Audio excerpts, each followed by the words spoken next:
What's up, everybody? We're live. We're alive. Here at the heartland of Empire. Here in the Devil's Nest. That's right, we're in Washington, D.C. But unlike many of the congresspersons here today, we're going to be hanging out with a Congress member that I actually do think is awesome. We're going to be hanging out with Summerlee. She's going to be walking us around, showing us around the Capitol. I'm going to try to recreate my favorite moment from January 6th where I'm going to walk in and go, Derek Evans has made it into the Capitol. HASAN PIKER has made it into the Capitol as we're live streaming. You already know. You get a bunch of hogs like you and I, me and March, in the Capitol is basically January 6th. You know what I'm saying? It's basically. New York City's still. Oh, hey, hi. Not you.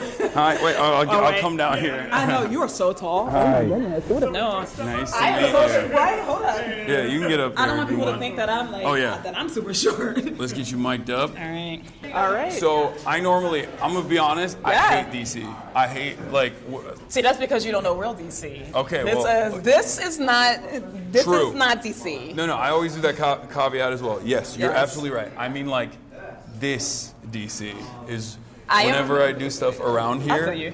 it's always like there's like an air of evil in the environment almost. Even if it's not evil, I mean, it's like evil mixed with stuffy, mixed with pretentious, mixed with cloudy. All right. I'm very lucky that I met DC before all of this. Uh-huh. Like I got family from the area. Yeah, I got family from the area. And I went to law school here actually. Here? We're going this way. That's why we wore this. Okay. So we are in one of the office buildings now. Mm-hmm. How you doing? They're with me. Some of them. I don't know the tall one. Yeah, I don't know him. Don't see that. No, I'm joking. Damn. You really get him. No, I'm joking. But yeah, no, we're over here. So listen, this is Capitol Hill. Capitol Hill, not DC, but this is actually it's kind of bustling. I'm a little bit shocked. Yeah. So like we're just. Oh my God, that is so. Listen, when you talk about staffs, this is my staff, and I like my staff very much. The staff over here that said, "Oh my God," when you walked in, is my roommate staff. Oh, okay. So I like them very much too. But listen, this is the cafeteria. Obviously, we're in like 6 weeks of a shutdown. Yeah. So I was not quite sure how. Like, I'm surprised they're still feeding the staffers. They should be. I thought they would have cut down on their feed too. The staff is feeding them. The staff are feeding themselves. Yeah. Yeah, no, they're paying for this. Yeah. They're paying for this food. Like it's a cafeteria, but you got to pay for this food. Yeah. So we have a couple cafeterias. So it's like you have this one over here in this building. All the buildings have a little bit of something, and then the Capitol. But then this is where everybody comes. My team, y'all eat down here, right? So, before we move around, is the audio good? Okay. Why don't you introduce yourself as well one more time so we do it the right way? Yeah. Hey everybody, I'm Summerlee. I represent Pittsburgh, Western Pennsylvania in Congress, so this is my second term. So I know my way around here a little bit, but not enough that I have enveloped the air of evil. But I'm a Congresswoman and I'm excited to show you all around. We got friends. We have in DC. Some. I'm a progressive, actual, real life. Yes. Progressive, not the fake ones. Yes. So there are some of us here. She is. She's dope. For those of you who don't know. But they know already. They know. And if you don't, now you know. And they're about to find out. All right. So what's the plan here? What are we doing today? All right. So we're going to go through here, right? So we're in one of our office buildings. We're going to take a tour of the Capitol. It's going to be an abridged tour because honestly, you could spend years going around this place. So we're going to go through here. We're going to go through like the tunnels. We're going to see all that. Ooh, the tunnels. Yeah. So all of these places are connected by tunnel. We're going to walk through our tunnels. We're going to go through the Capitol, hopefully. Right? We're going to have to move quickly when we get like around the House floor. Yeah. I mean, you asked me. I'm going to try to get you in the House floor if you want. I know y'all aren't going to be able to come. Like the people aren't going to be able to come with us. Oh, they're not going to be able to. Like the camera can't. Oh, okay. But we can peep in. I think we can peep in. We can just do a quick peep. This is my like January 6th tour. You know, that's what. I don't know the route that they took on January 6th. I don't think we're gonna take that route. Yeah. But so like everything is connected by tunnel. Lauren Boebert, she knows the route. She knows there are people who know the route. Yeah. I wasn't even here when all that happened, so honestly, I watched a video of that, and I was a little scarred by it, like watching it, and now knowing just like being here. Knowing how this place works, like to now envision like an actual insurrection happening here is wild. Yeah. Well, we were there basically because everybody was kind enough to live stream it. Yeah, I know. Which was like, I think that was yeah, like. but now knowing, knowing what I know and seeing like the breaches that they were like really breaching defenses. Yeah. Like, they made it to places that they should not have been able to make it. Yeah. So that is a little jarring, but and you'll see like just walking around here, like you will get it. Like you should not be able to get. Listen, dogs are everywhere. Yes, I used to have an office dog too. Way. Everybody have an office dog. That's cool. Yeah, we love our office dogs around here. I forgot that this is also all the politics nerds, so everyone keeps like passing by being like, "That's Hassan Piker." I'm like, "What?" This is your place. Yeah, this is Welcome like home, brother. This is like a convention. Welcome home. So look, like right here, all right. So this is they're all with me. Hi guys.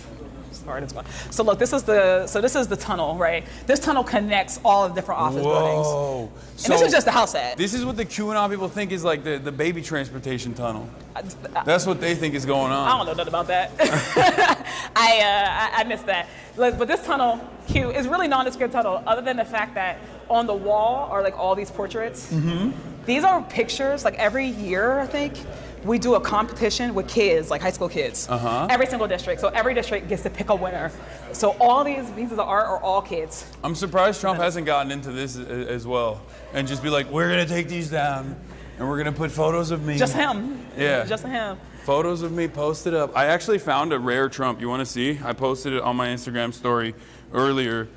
And then I added you on it, but then I thought it looks weird if I post this and say, "Oh, like me and Summerlee are gonna be in the Capitol." But have you ever seen this? I've never seen this. I'm gonna show you guys too in a second. It's on my Instagram.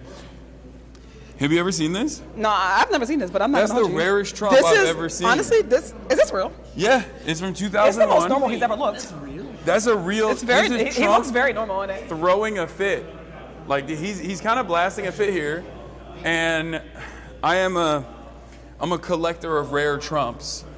So this was a unique moment for me because I feel like I just have them for my own personal sake, safekeeping, you know. Just for shiggles. Yeah.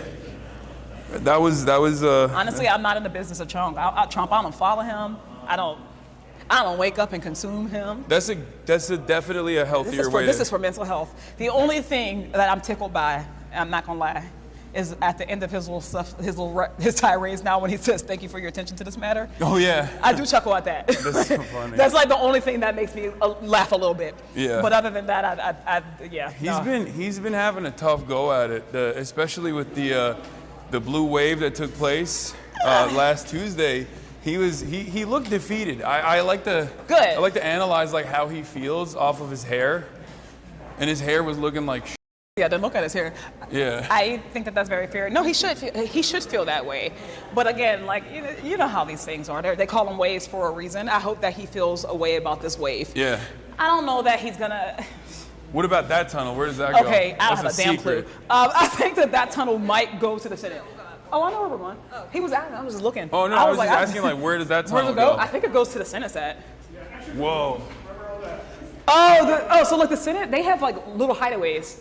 They have better offices than us. They are much bigger. What are they doing in the hideaways? Chilling. That's crazy. So like you see how we got to walk from these, like we're all in these office buildings. We get 15-minute on calls for votes. Like that's it. And you got to get there, right? So when 15-minute come, you got to come from your offices, you got to run, you got to do whatever you got to do. The Senate has these little hideaways in these hallways. So they're closer. Okay. So they like them better. But like honestly, so this is just like. Do we have bars down here, by the way? I'm shocked that we're still getting coverage out in these tunnels. It's not effing. It's not. It's still going. All right, we're gonna go this way. So we're gonna go up. Look. Okay. This is. How long did it take you to figure out?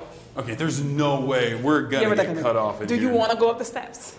No, we can take the elevator. It's all good. Even if it cuts off, it's fine. Okay. Or if it's too many people, we can actually just take the steps if you guys don't mind. We'll go here and some people will take the steps. Okay. All right. So we're going up right now, right? So look, we were actually across the street. We're in the Capitol now. So we're headed up to the second floor. Guys, we're gonna have to be quick. Don't get caught. Okay. Okay. They may ask us to not film, so just. Okay. Yeah. We've done this before. Okay. Cool. Yeah. Oh yeah, we do stuff. Okay, it's got bars in here. Damn. Wait. Oh no, it got cut. It just asked. Yeah, if it survived the elevator, You got hella Wi-Fi It came back on there. You know what? Oh, all right. I think we're good. Let's see. it's actually- They're saying hold. Yeah, no, it's here. We're back. So that's shocking because in the middle of Los Angeles where I live, I don't get service like this, and Congress has bars underground. That's crazy. To be clear, when more people are here, we don't have bars like this. True. We have bars because nobody's here. That's right. So why is nobody here? So nobody's here because they have better things to do, I guess. Nobody's here because we are in the middle of the shutdown still. So like we saw all those staffers, but members of Congress, I have only seen like 2 today. But we haven't been here for 6 weeks. So like honestly, so right now we are actually literally outside of the speaker's lobby, right? So like right there, all these entrances are like, this is the House floor. Wait. So we're not by his office. I think we are gonna go by there. This is the House floor. No, but like, is this where the thing happened? Oh yeah, is it? Yes. Philip knows. So Philip is our expert. He's our Capitol expert. Yeah, that's what we saw. So if you're thinking about how close they got, like for real, Damn. literally on the other side of this. On the other side of that, there was a Secret Service guy that shot, and wow, it was right there. That's like a scene of a crime. Well, I guess it's the Capitol. There's a lot of crime. I'm gonna say there's scenes of many crimes. Yeah, but this is where everything goes down. So like honestly, when we're doing votes, right, you'll see all types of people bustling. Like usually this place is full of people, especially like right here. This is where they're gonna get. Like this is where we're gonna get got. Right here is. So this is the front door. Like you can see, like a very nice door. Yeah. This is the door that leads right from the steps. So people just come up here. All of this is lined with like press. Yeah. This is all press. Wait, this is a real door? Or This is a real door. Like fake doors. This is a real door. Oh, I can. Okay, I'm not gonna. As it turns out, we cannot get in. Look, here we are. Okay, I'm not gonna open it. See, that's why I said wasn't sure who that man January was. 6th. I went J6 mode for a second. What's going on? Don't say that. So you're trying to get. Why is he trying to get me caught up? No. You gotta stop joking like that, man. They're gonna put us all out. No, it's fine. All over this place.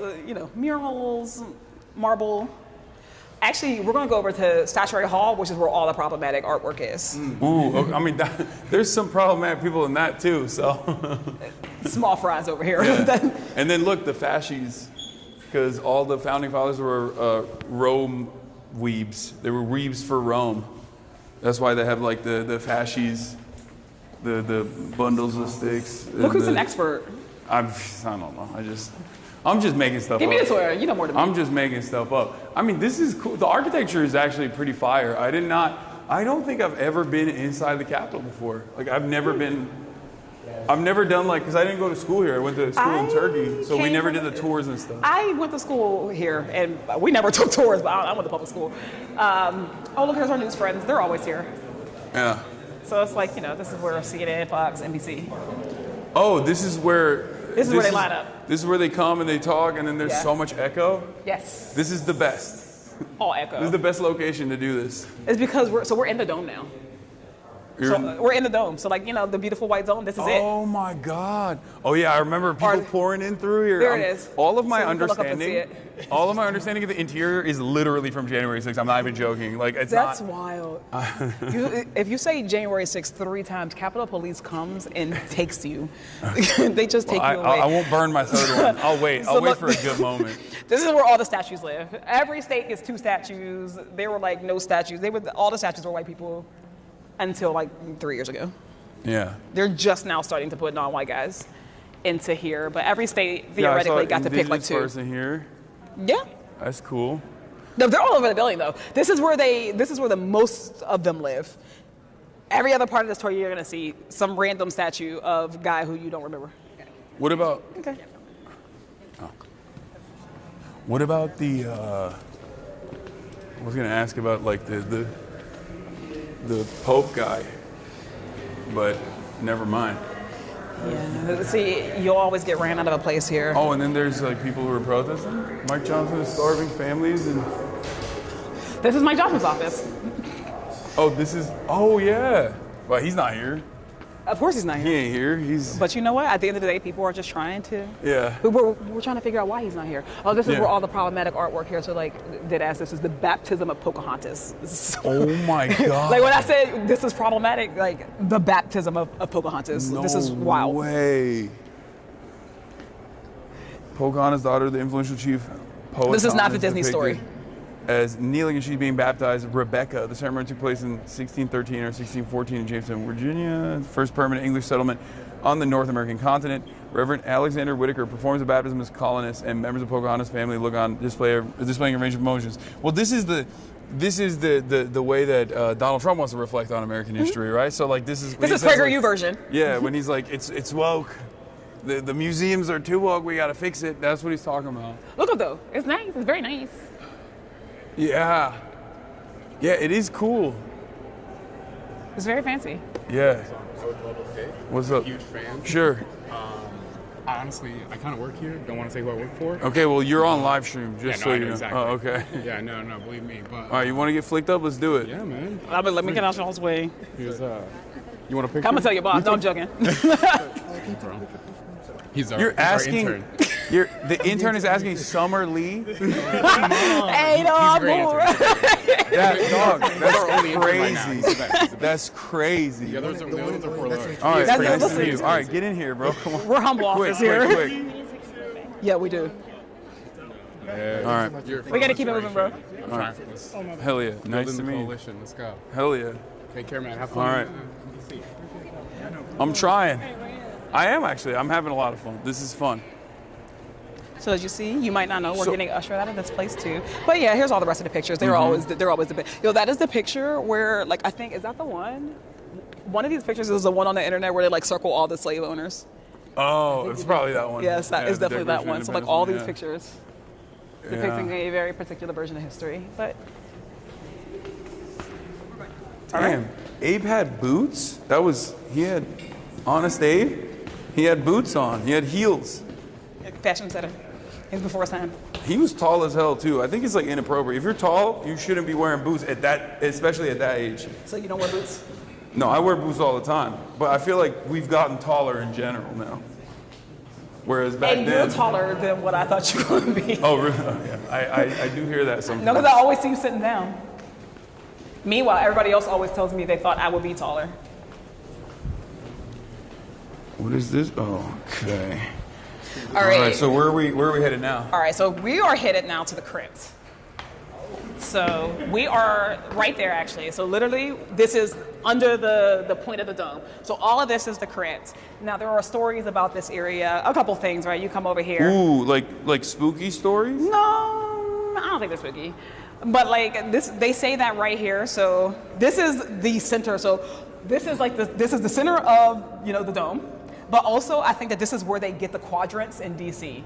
So like if you leave Capitol Hill, you go to real DC. You can get northeast, northwest, southeast, southwest, DC. All of those quadrants are like based off of the center of this area. Wow. But is this the actual crypt where they claim that that George Washington is buried under? Guys? I gotta go back to my expert. Going back to my Capitol expert, Philip. He is allegedly buried underneath. He's not actually there. Where is he buried? Let's go find him.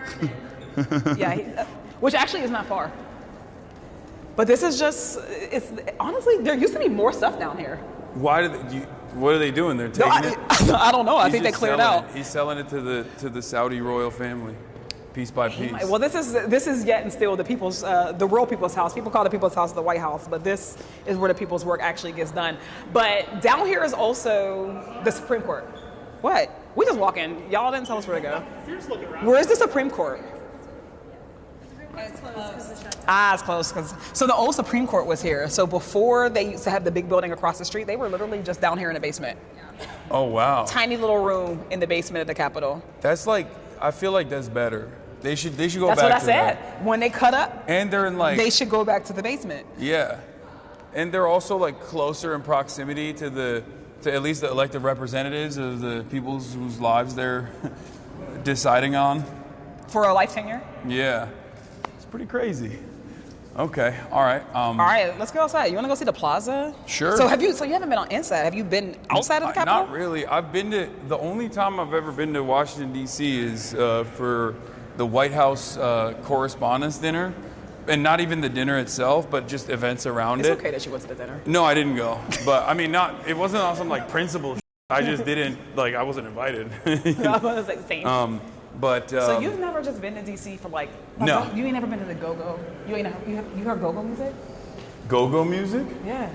No. Go-go is like the cultural music of real DC. Uh-huh. I think I feel like we should have had some go-go playing for you to actually receive you. I went to a wipe out nightclub. this place. I went to a You've not nightclub had, one time. You had chicken and mumbo sauce. Like, if you haven't done that part of DC, when you do that part of DC, then tell us how you feel about real DC. Okay. So All what right. brings you here? What brought you here today? Why'd you want to come to this place now? I am here for CrookedCon specifically, but since I was doing that already, I thought, I'll go to New York earlier and go to the victory party, and then pull up here a day early so we could do this collaboration. And I'm really fortunate that you were able to take some time out. I mean, I know there's not a lot on your plate currently. So this is as good as a time as ever. Disclaimer, I'm not on vacation. I can't speak for anybody else, but I'm not on vacation. We work for real. What is this? Oh, this is one of the people. This is every state. Father Damien. Yeah, every state gets two. So this is their second one. He look like that, right? According to the statue? That's a cool way to look. He was so rotund. Robust? Yeah, or square. So rectangular. Honestly, I've never looked him up. I'm intrigued.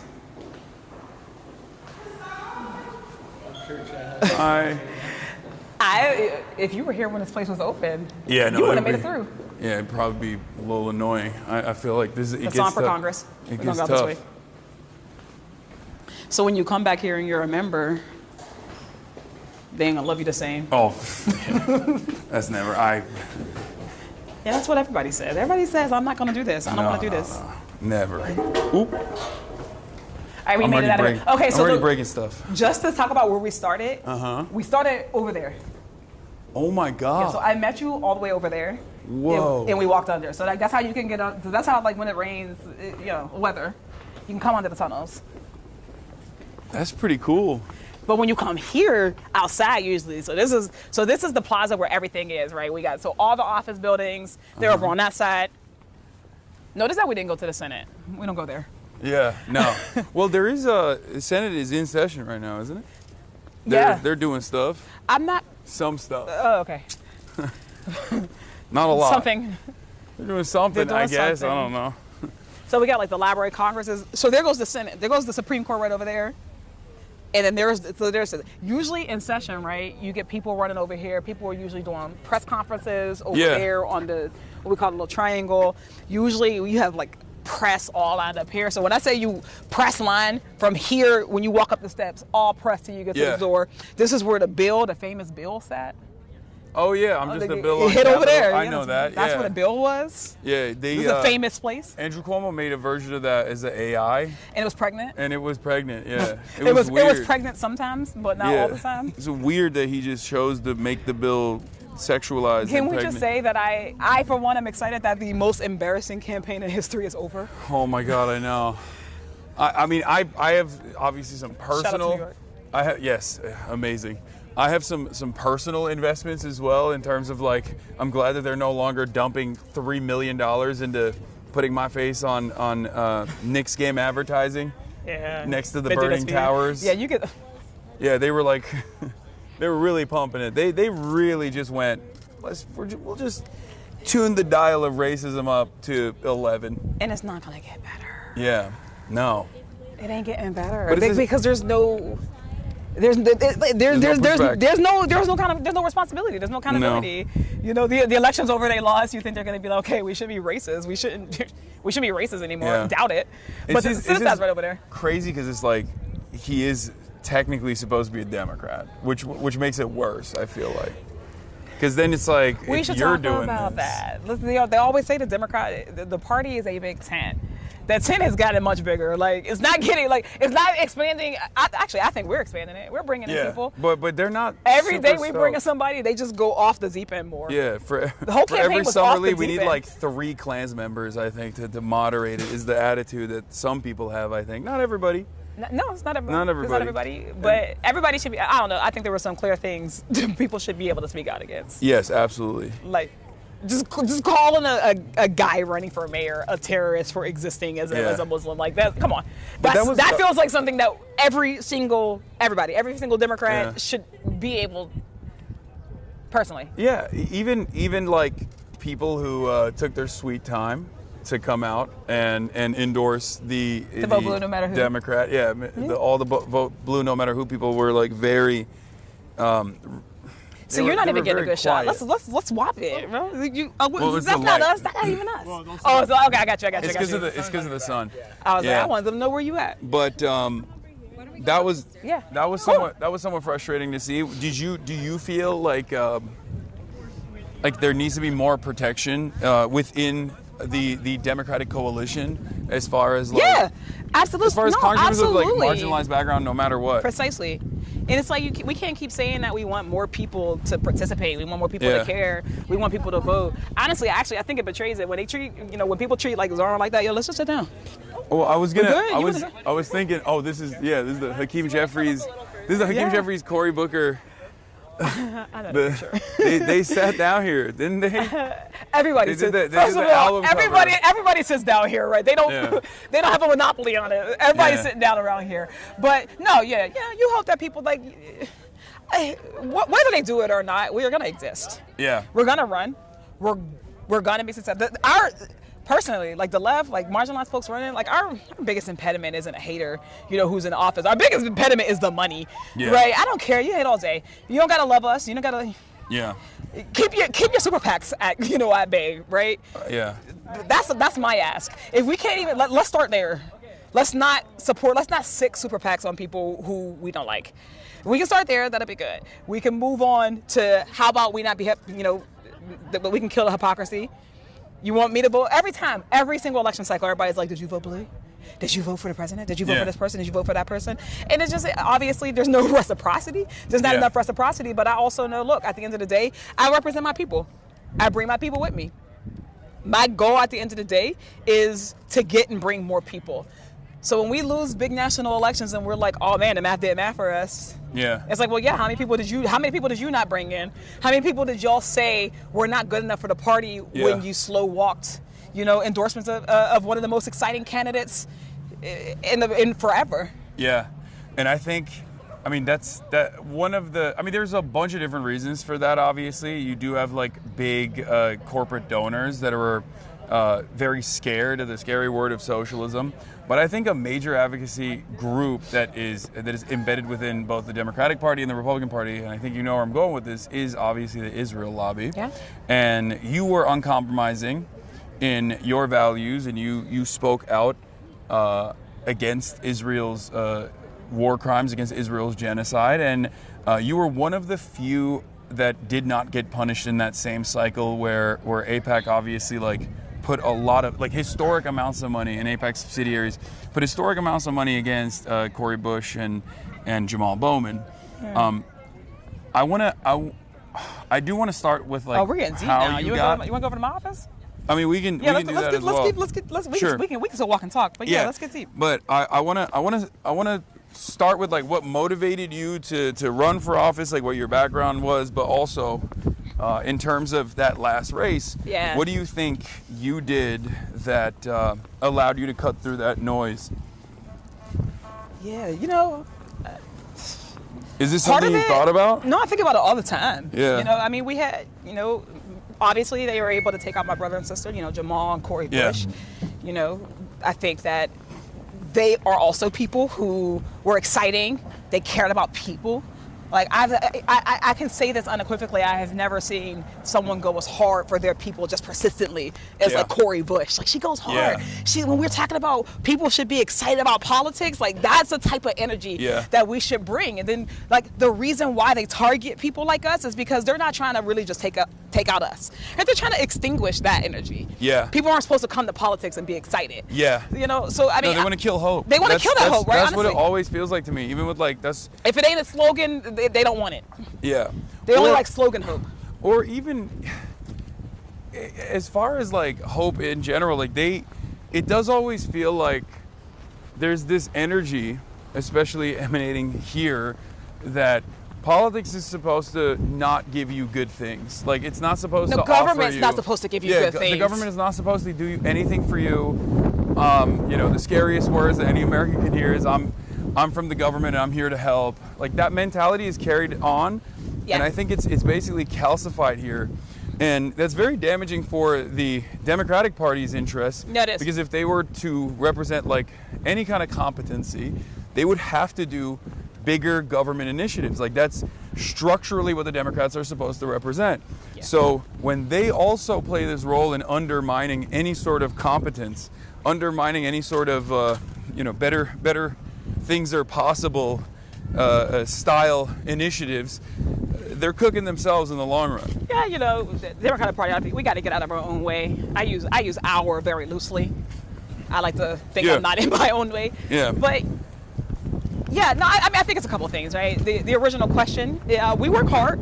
I think that we had a little bit of luck, you know. I've always been very fortunate to have people who support me. And it's not like, I don't even just like my districts, obviously, but I mean, like we have friends. Like my first election, AIPAC came at us. That was the first election that AIPAC even existed as a PAC. Yeah. So like when we were looking to see who was coming after us, we didn't even know what the PAC would be called. Like, you know, we thought it might be DMFI. We saw them in the cycle before. It wasn't them, right? It was this they're new at the time, like United Democracy Project. Yeah. We had no idea how they would come in at us. You know, we were 27 points up, something like that. They came in like the last 3 weeks, $1 million a week. Yeah. $1 million a week. The only reason why I survived then, and the reason why I think we survive now, is because, I mean, obviously you got to move. You got to move right?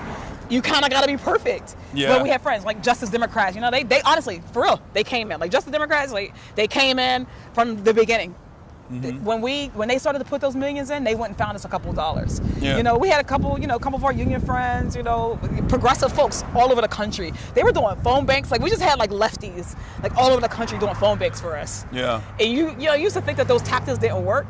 Yeah, when they're spending millions of dollars to say you're a Trump supporter, you know, that you're going to destroy the Democratic Party. That's what they said. So that's really which is called. So that's exactly what I wanted to talk about. So what a lot of people might not understand is that when AIPAC actually is dumping money into opposing a congressperson, they don't actually do it on the boundaries of Israel, because even AIPAC understands that Israel alone is not very popular. They have never mentioned it in any of my races or any race that I've ever seen. With Jamal Bowman and with Cori Bush, like they actually never talked about Israel. The real reason why they were dumping that money was because of their position on Israel. Yeah, it was a position on Israel, but it's also just their position on the status quo.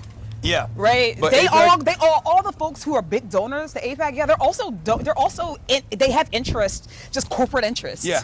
Right. It was like the CEO of like Home Depot. Yeah. You know, exactly. it's different people who are coming at folks who are vocal, who want to tax the rich, who want to hold, you know, the system, whatever the party is, accountable. Yeah. That was really the common denominator.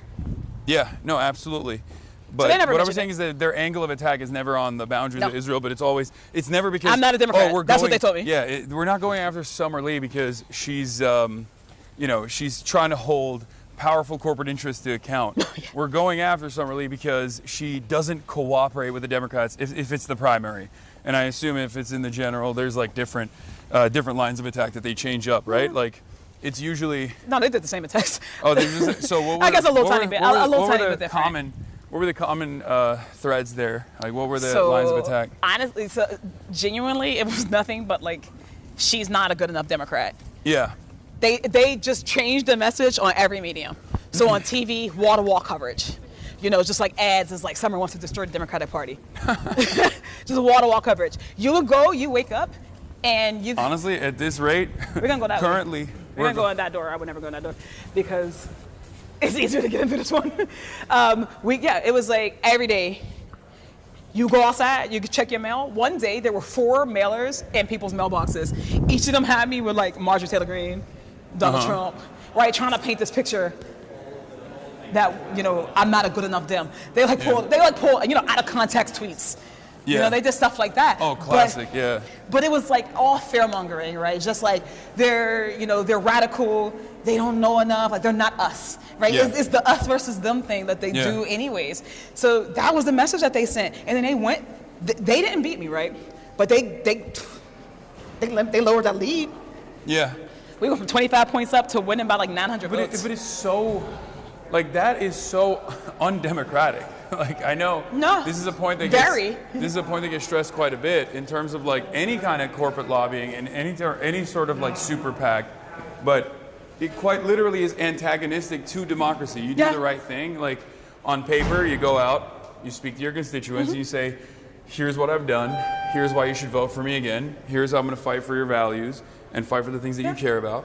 And then they can lie. This faucet of unlimited capital can just come in and just disparage you and make things much more difficult. Classic elevator F. Okay. Oh, thank you. Real quick, we're in our office building. This is best hallway. Let's go to my office. Okay. Oh, we got woke flags, ladies and gentlemen. We're in the heart. These are the offices of representatives. But what are they representing? They're representing woke. Well, wait till you catch this flag of my favorite neighbor. Who is there? Can you say who my favorite neighbor is? Oh, hell yeah. Yeah, of course. Of course. Congressional Mama's Caucus. You are our ancestors' greatest dream. Oh my God, this is so nice. That's crazy. Wait, you guys, it seems, get a lot more positive feedback from your constituents. It seems like. I feel like, honestly, they used to post stuff. I used to get a lot of. I used to get a couple like, pro-genocide posts every now and then. Hey, friend. Hi. Come on in. This is my office. I live in the blandest office in the Capitol. Don't judge it. What do you mean? This is sick. I haven't seen any other office, so for me, it's sick. Yeah, that's why. That's why, because you haven't seen anybody else. Everybody else usually has like their artwork, like real art. People have real. I don't have any art. You have some art? My team is all proud. They're like, you have art. You have one picture. All right, chat, get to it. I got one picture, y'all. Get to it. We need to send her some art. That's crazy. So listen, the only piece of art that I have, funny enough, is from Rashida. It's because all the other, squad members. She was like, I have too much. No, they all came to my office and they were like, why does it look like a funeral in here? Can I put my jacket up there? Yeah, please. Get comfy. Right. So she's the only. They were all like, we're gonna give you something, and she's the only one who actually did. So. Oh, so all the other come with me. Come on. Congressional Progressive Caucus members didn't get you They stuff? haven't given me their art yet. What's that about, Greg? Get on it. Actually, Greg gave me a mug. Okay, never mind. Greg gave you something. Greg gave me a mug. I don't know. I'm waiting for Ilhan to give me some. Ilhan has a nice office. Ilhan Omar has a nice office? She has a beautiful office. She got a balcony. She has nice things. So there is like a every office is seniority different. Like, no, slash... yes, very. Oh, so that's a big It's part a Hunger of... Games trying to pick an office. Oh, see, this is the type of stuff that I think about like the Senate parliamentarian and things of that nature, but like this kind of additional back and forth I never have considered. You literally pick a number out of a box. So like orientation, Can everybody you guys comes. like transfer for goodies? You can. Could you be like, I want your office, but I'll give you something in return? That feels unethical. I don't think so. No, they don't do that. I don't think we can do Not that. like People on are shaking bills. their head. I just mean people like are shaking their head now. No, okay, my bad. People are shaking their head. You get your office and you're stuck with it. Yeah, you're stuck with it for the Congress. Okay. Whoa. I thought it was Thanks, happening. G. I thought it was like, yes, we're in it this time. Like I said, this is like he's trying to get put out. No, I play too much, and that does end up getting me in trouble sometimes. No, it's good. Yeah, they've been. They're still hitting the whole like 9/11 stuff on Fox News. Sean Hannity was talking about it last night. He's like, Hassan Piker, Mahmoud Khalil, and Jamal Bowman were all there celebrating Zohran's victory. These guys are so scary. Yeah, you were just with my good brother. Yeah, they just don't want to see any expression of joy. I think they're kind of not used to that from the Democrats in general, like the real grassroots momentum and like a real people-backed candidacy. I'm a serious human being when I'm doing serious things. Yeah. And when I'm not, I have a whole bunch of joy. Like, first of all, of all the people who try to stop us from helping people, when we actually win, we should be happy. We should be excited. Yeah. I think we did exciting things. I think we did exciting things this week. Yeah. I mean, it's been longer than a week, but I think that we have things to be excited about. And your haters are always going to be upset. So personally, I couldn't care less. Oh no, couldn't care less what the Fox News say. I couldn't care less. As long as you have your people covered, as long as you are doing your very best, it doesn't matter. They want us to be hopeless because that's what authoritarianism needs. Yes, absolutely. So they want you to feel like, oh, you can't beat us. So let's start in the beginning. All right. What got you invested in politics? Like, how did your journey start? My first day I went to law school. It was orientation. I was like, I ain't never gonna be a lawyer. But I was already there. I already paid, so I was like, I'm gonna stay. Might as well go through it. Yeah, I'm gonna go through. I'm gonna finish. I didn't want to do that. I didn't want to do it because it was like, you can like litigate one case at a time. It's just like a brother brought in some trumped up charge. You do that one at a time. But like, who's thinking about the system? I never thought that. That's crazy. He would tell you this all the time, right? You were like, I'm going to the top. I'm cutting. I'm just skipping steps. There's no such thing. Have you met some of my colleagues? No! I didn't mean it like that. That's what I mean. Even the joke about it. Like, there are people up in here. You think you skipped a step? Yeah. Oh no. Somebody was like, "You have imposter syndrome." I was like, "No, I know my colleagues." There are people. Yeah, there are people here that should be. I don't even know how they get up the steps in general, both literally and figuratively. That's a different story. But no, so I was just like, wait, I'm like, okay, so all of these like inequality, like it's cyclical, right? You grow up in a poor neighborhood, you are disadvantaged at every turn. Like I come from the Mon Valley. It's so funny. I don't think people realize this, but I'm from Braddock, right? I'm from Braddock, PA, right? Which is where our hey, that's y'all thing. Go on.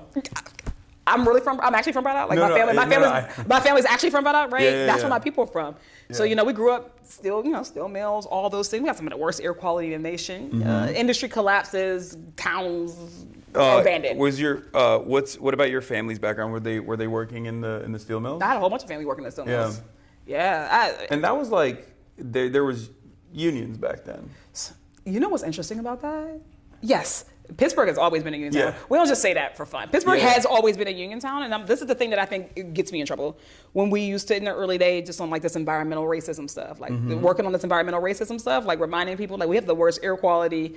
We worked in these steel mills, and like the mill was not sustaining the community the way the community is sustaining the mill. People were upset when we talked about that, but like I had a license in ways of other people. Yeah, I had family members who worked in the mill, and they were not in the unions because black folks couldn't join the unions until I believe, like, don't quote me, don't be mad at me if I'm completely wrong, but black folk couldn't join those unions until like the 70s. Yeah.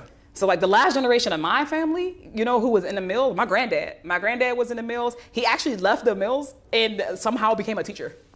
Oh, wow. So I think he might have been, I don't know if he was able to be in USW, who I rock with hard. Like I rock with my labor brothers and sisters, but he wasn't the teachers. Yeah. So since then, the whole thing was like, we want better for you. We want you to be in safer jobs. Like we want you it ain't gotta be about getting out, but we want the community to be good for us. You shouldn't have to leave your own community. You shouldn't have to get out, right? Like all the things, you go to any other community, we want the same things everybody else want, right? No, absolutely. Like I don't want to be gentrified to get a coffee shop. Yeah. I would like us to be able to have a grocery store in our community. I'm living in that type of community, right? We don't got a grocery store, poor air quality. You used to go down my street, like you used to go down Braddock Avenue, and you can smell. So for us, rotten eggs. Yeah. So it would smell like rotten eggs. It was like the sulfur trucks. Yeah. So like that's what I grew up around. So I wasn't an expert in like environmental justice or anything, but like I lived it. So when I first started to run, honestly, it was actually just like trying to get other people to feel like they can actually do something. Like the system shouldn't be sending us people. We should be sending the system people. Yeah. So I was organizing, like trying school board, local stuff. Like people don't, everybody's always What was the issue that you find yourself organizing around initially? Then? Yeah, back then. So my high school has gone viral for a number of things. Okay. This particular thing, this 1 year, my school went viral, I think 3 separate times for like police officers and like the principal allegedly like beating kids up on camera. That's insane. It was on camera. But it does happen a lot. So school resource officers? Yeah, but one of the problems, you get school resource officer, Yeah. but like the principal was kind of like involved. That's like crazy. in a number of the videos, He like was throwing hands. a kid had his tooth knocked out of his throat. By the Like principal. out of his, yeah. So Allegedly. Okay. I grew Allegedly, up guys. in Turkey. Like I experienced corporal punishment quite a bit in Turkish schooling.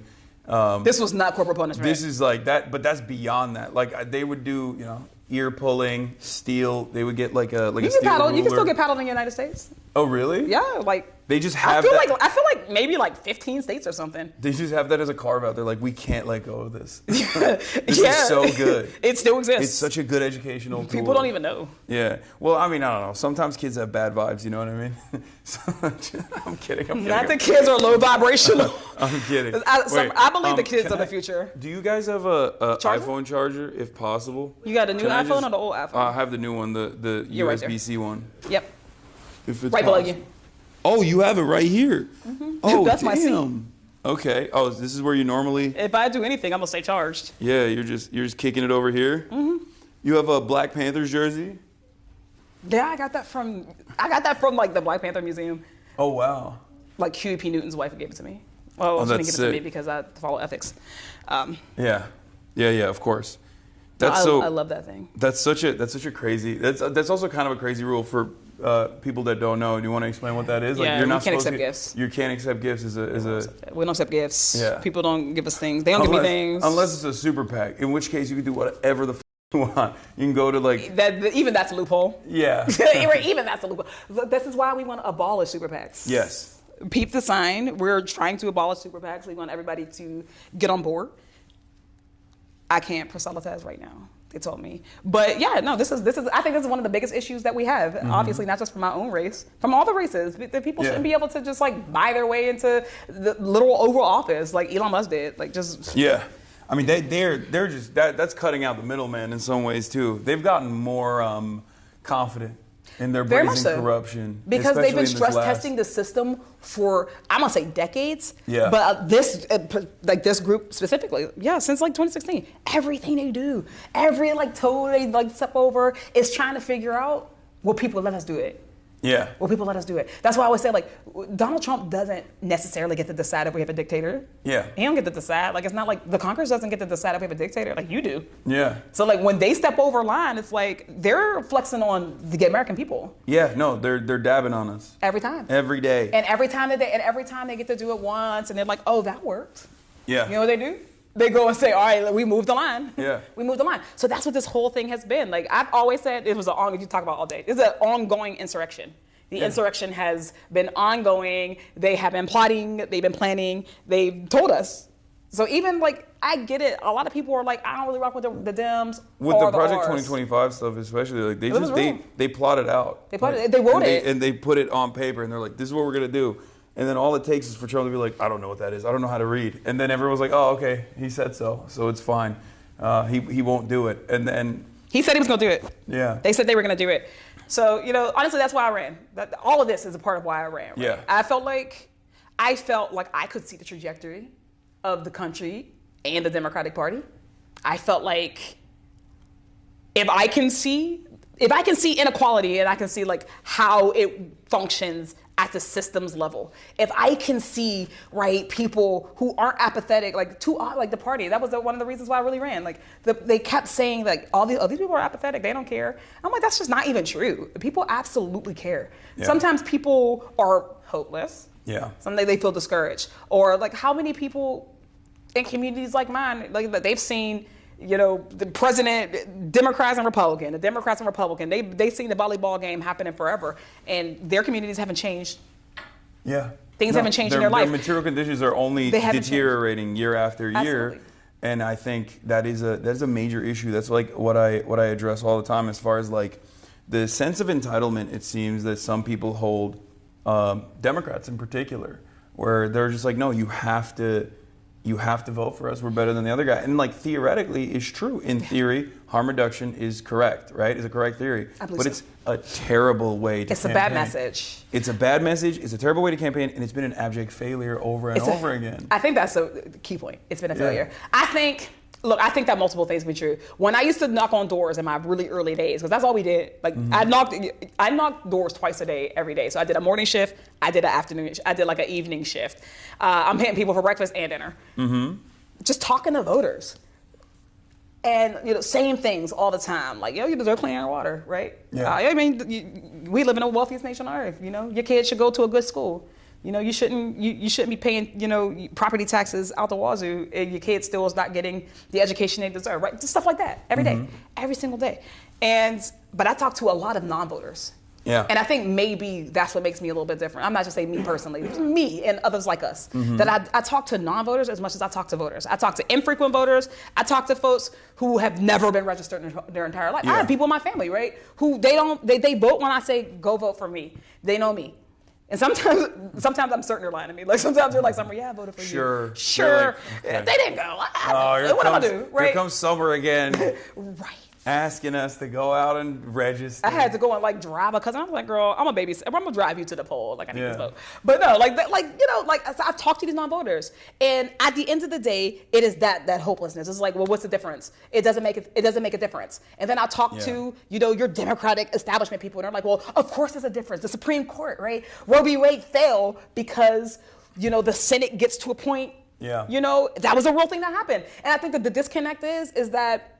What I think the Democratic establishment does not understand is that, look, there is something about the system that non-voters, marginalized, disenfranchised people, that they understand about the system that these folks don't understand. Absolutely. And on the other side, there is something that these Democratic establishment people understand about the system that they're not able to fully grasp and understand too, because they are worried about their basic needs.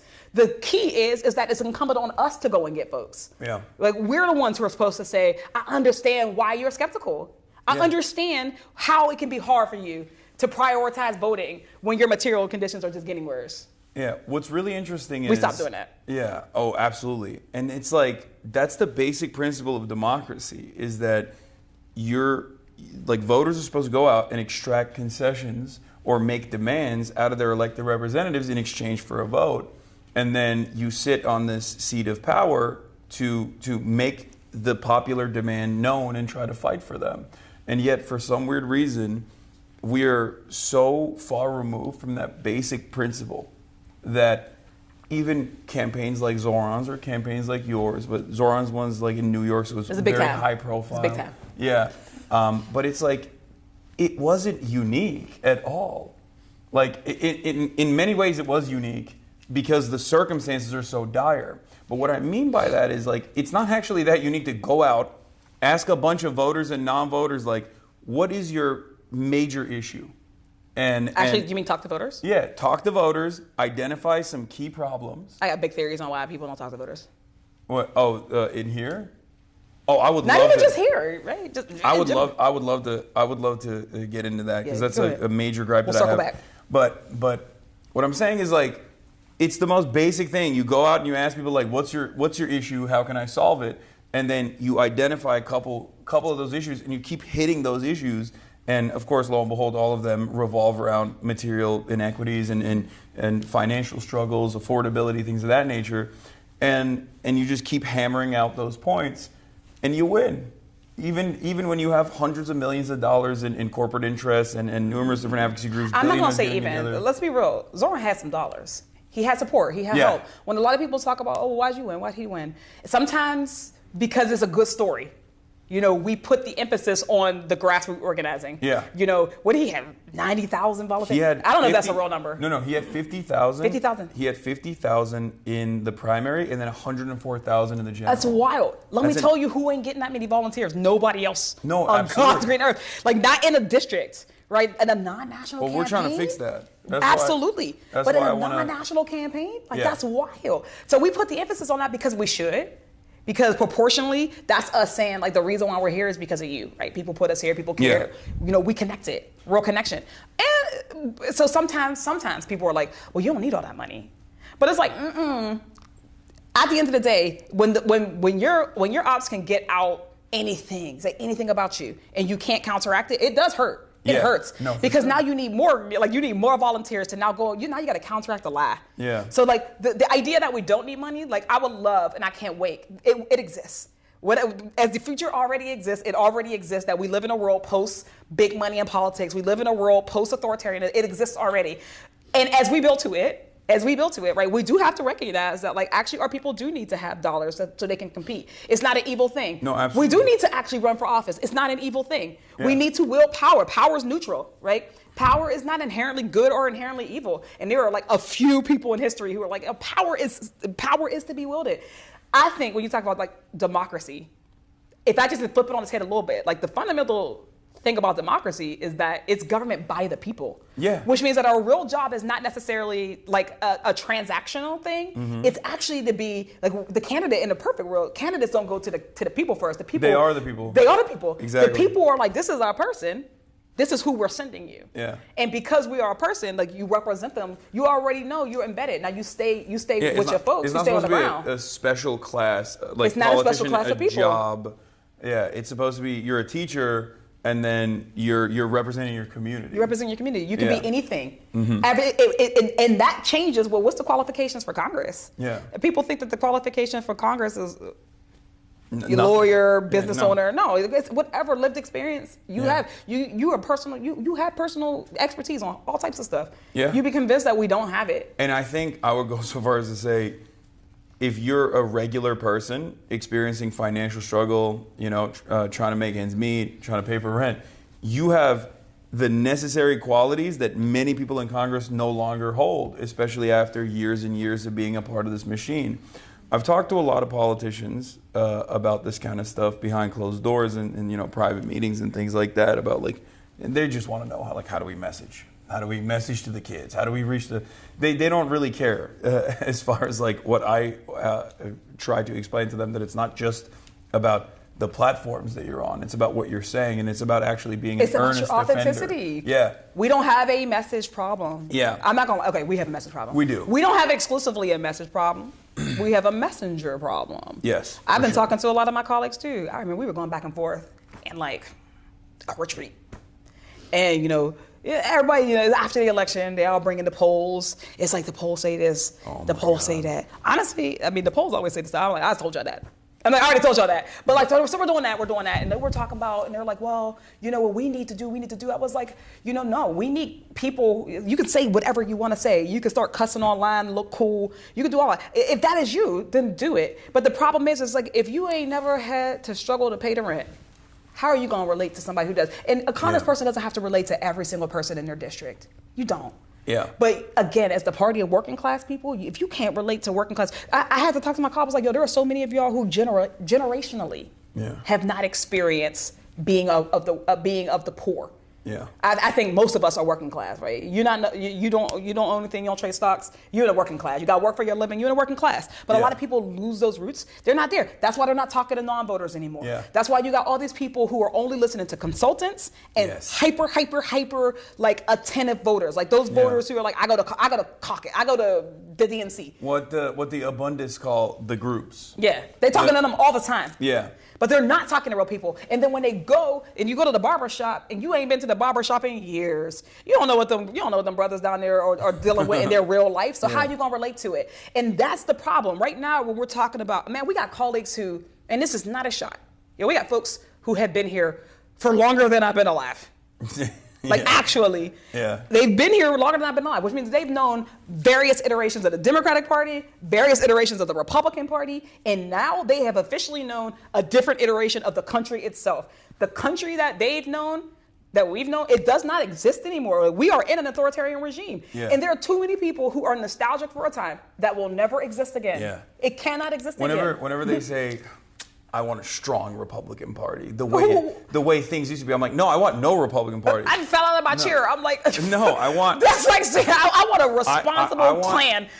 What? I want no opposition. I want every. I want a better world. I want every seat to be filled with people who are going to center the working class in their politics, so that we don't have to have this like gridlock, this back and forth, within the current structure that exists. But I'm baffled. I remember that. It's a very silly way to approach it, and I think like a lot of people see that and they think it's inauthentic as well, because they're like, we're Democrats. If we're Democrats, why the fuck do we want? Remember when Cuomo, when the question on the debate, on the 2-hour debate they did, and it was like, how much you pay for rent? The debate gotcha, right? Zohran laughs. He goes, what is it, $2,300? Yeah. Cuomo goes, he's stealing from a poor person. $2,300. Mr. Cuomo. He has a rent-stabilized apartment that a poor person's supposed to have. Mine is about $7,800. Yeah, that was crazy. Number one thing that shows that he's disconnected, he's stealing from a poor person. I don't know no poor people in my life who can spend $2,300. That's not the point that I'm making right now. He then laughs and goes, I pay $7,800. Yeah. Right? You can't relate. You can't relate to people like that. I felt like he owns his house, I think, right? He was just saying like his daughter's rent or something, I feel like. Or he's saying his mortgage. You still got to pay something. Whatever it is at the end of the day. I'm just saying like that people are so disconnected from actual struggle that they don't know it when it's in front of them. Like they don't even know how to deal with it. I get people come to it. I mean, the shutdown. Like it's a real thing. Like I think that the fight for healthcare is righteous. I think it's righteous. I think that in an authoritarian regime, I think we gotta stand tall, right? You give them an inch, they'll take them out. Yeah. I think the people want us to take the stand. They've been asking them to take a stand. We're doing it. And it also really hurts to see people coming to me, in my real life, who are talking about how hard it is to make ends meet. Yeah. Right? The line at the food bank was already long before the SNAP, cuts. People be struggling. And to have an empathy for that is the key. You don't have to have lived every experience. You really don't. Yeah. But like, if you don't have to ever see it, it's like Gaza, right? The biggest movement happened when people had to see the imagery. Yeah. We do have to start to question, why do we have so many people here who we have to show pictures to? Yeah. Like, why does a starving mom got to come to you for you to be like, damn, I should do something? Yeah. Right? Why has it got to be like that? This is the generational divide we are right now. As people are retiring and the next class of folks are coming in, then this is an opportunity. We can actually get people who are responsive to the real needs of real people, or we can keep putting in messengers who aren't credible, who are going to keep begging consultants for how to say it right. Yeah. So that's actually, that ties into something I want to talk about as far as like the system, right? One of the things that I hear from very seasoned operatives and people who have been around for a very long time is the notion that like, well, a lot of these guys, they come into Congress and maybe they have like key issues that they care about, but over the years they basically become complacent, or at least like they themselves also lose whatever edge they might have had, because they just go back and forth and there's so much wheeling and dealing with the way that bills are structured, with the way that bills are passed, that they basically they hit neutral and they just kind of exist. And then all they care about is getting reelected, so they go to donors instead of the actual constituents, because of what we just talked about. It's a bypass. Because big donors can just go in and dump $1 million into a relatively small TV, like a local TV network, and just hit you with attack ads and genuinely try and tarnish your reputation and make it harder for you to overcome these odds. So a lot of people run from a place of fear. Yeah. How do you push back against that? How do you fight back against that around your colleagues, especially? I think part of it is acknowledging that it's a very real condition in this place. Yeah. I think it doesn't. I think that sometimes when we talk about someone came in with the fire, And then now it's like, yo, what happened to them? There's a lot of people like what happened to them? Yeah. I think that we all like have it in our minds that it's like, it's a very like big thing. Like they got there and a boogeyman literally walked up to them with a suitcase, a suitcase of money. Like we imagine that as something like this instead of the fact that it's actually like a small concession every time. Yeah. Every time it's a small concession. Yeah, just like chips away. First of all, this place is a soul crusher. It is a soul crusher. So the first thing, even if you're somebody who's running, like again, we got to focus on the future, not the past. And we can still address the past. But like, to flip the question, like if I had to like say for somebody who's like, I want to start building the government that reflects us and our dreams. The first thing you need to understand is that this place is a soul crusher by nature. Doesn't matter if you want it to be or not. Doesn't matter how strong you are. You got to have a North Star here. We all know. How many people come here because, they want to be famous? It's a very real reason to run. I'm not coming from nobody. That's crazy. People who, no, there are many reasons that people come. You can come because you want to be famous. Hollywood Fine. for ugly people. That's what Andrew Breitbart used to say. Everybody in Hollywood ain't that great looking either. But men get to be whatever they want in Hollywood. No. So you can come for that. You can come because you're like, oh, look, I got an idea. I have a perspective. I want my perspective to be. You can come for that. You can come, whatever reason you come, you need to have a North Star. Like, what is the reason that when this shit gets hard, like when it's the worst, what is the thing that's going to get you up in the next day? And if you have to have that center, because again, it's everything. It's not always going to be the first thing. The first thing is going to be like, hey, can you look? Just take this vote, right? Yeah. This vote is not even that bad. It is going to protect you. I remember when I first got in the State House. We run every 2 years. Remember, I first got in the State House. We're doing first day into judiciary. We're doing a big bill. Like constitutional amendment. It's been like traveling across the country, state by state by state. And every time someone votes no on it, they like run multi-million-dollar ads on these people. Mm-hmm. So the first thing that somebody told me, they were like, yo, Summer, what about the ad? Like they weren't being disingenuous to me. They weren't trying to scare me. They were telling me the reality. Like, what about the ad? It's the reality that we have to think about those things. Yeah. Now you choose how you react to that. The ad can come. the ad might exist. Is it more important that you specifically make it, or is it more important that the legacy exists of being bold, of being of representing this interest? That's where people are, that's where they get you. Because it's easy, you want to be comfortable. I have vowed to not necessarily be comfortable here. Because the moment you kind of get comfortable, you got to give up on something. You got to give up something. I just want to be comfortable here. Yeah, and I get why people want to be comfortable. I think it's wrong, but I get it. Yeah, and then that slowly but surely chips away. And then it's already so difficult to make changes in the positive direction that people just kind of give up. And then they see the woman of Dylan. But that favors the right flank. Every time. Every time. It's much easier to destroy. It's much more difficult to build. And the left flank party in this country is supposed to, in every country really, is supposed to be the party that is building towards, expanding social safety nets, building housing, building better public transit, these sorts of things. And I do feel like Democrats have a real messaging problem on that front, because they constantly find themselves in a position where they're telling people, no, you don't understand how this works, sweetie. Better things are not possible. Meanwhile, on the other side, that's a real message. Yeah, I mean that's the real message. That is like Hillary Clinton famously in 2016 against Bernie Sanders said that Medicare for all was like demanding a unicorn. Like, oh, what's next? We're going to give people, I could just run around saying I'm going to offer people unicorns. And it's like, that's insane to just be that cynical is crazy. It's also a very low opinion of the electorate. Just because we're not somewhere, it's like the opinion that like we're somewhere now, we'll never be able to make it out of that. Yeah. And I think the sinister reason as to why she's saying that, and many congresspersons also have a similar attitude, especially on this issue, is because it is such a massive, such an expensive industry that has a lot of corporate donors, that is constantly in these rooms, maybe not this one obviously, but in these sorts of rooms, and they are able to say, do not take a stand on this issue that would actually harm our profit centers, our profit margins, or even abolish it in its entirety. Yeah. Yeah. So, we're definitely slaves to money in politics. Yeah. We're slaves to it. All over the country, you ask about kids getting mowed down by assault rifles. Yeah. All over the country, people say, no, we do not think that should happen. And yet, you still get politicians who cannot move on that. Why is that? So what you're suggesting is door control. We got to get We got to get better locks on the doors, right? That's what we moved on. No, to I think in the first thing that the Democratic Party got to do is we got to decide who we want to be. Yeah. But we're talking about all of this, and I think fundamentally, before we move anywhere else, we got to decide who we want to be. So that's actually exactly what I want to ask you. What do you think if you were to go with like 5 key positions that you stand for? What would those top 5 priorities be? I know I'm putting you on the spot here, but like, let's say you're running, right?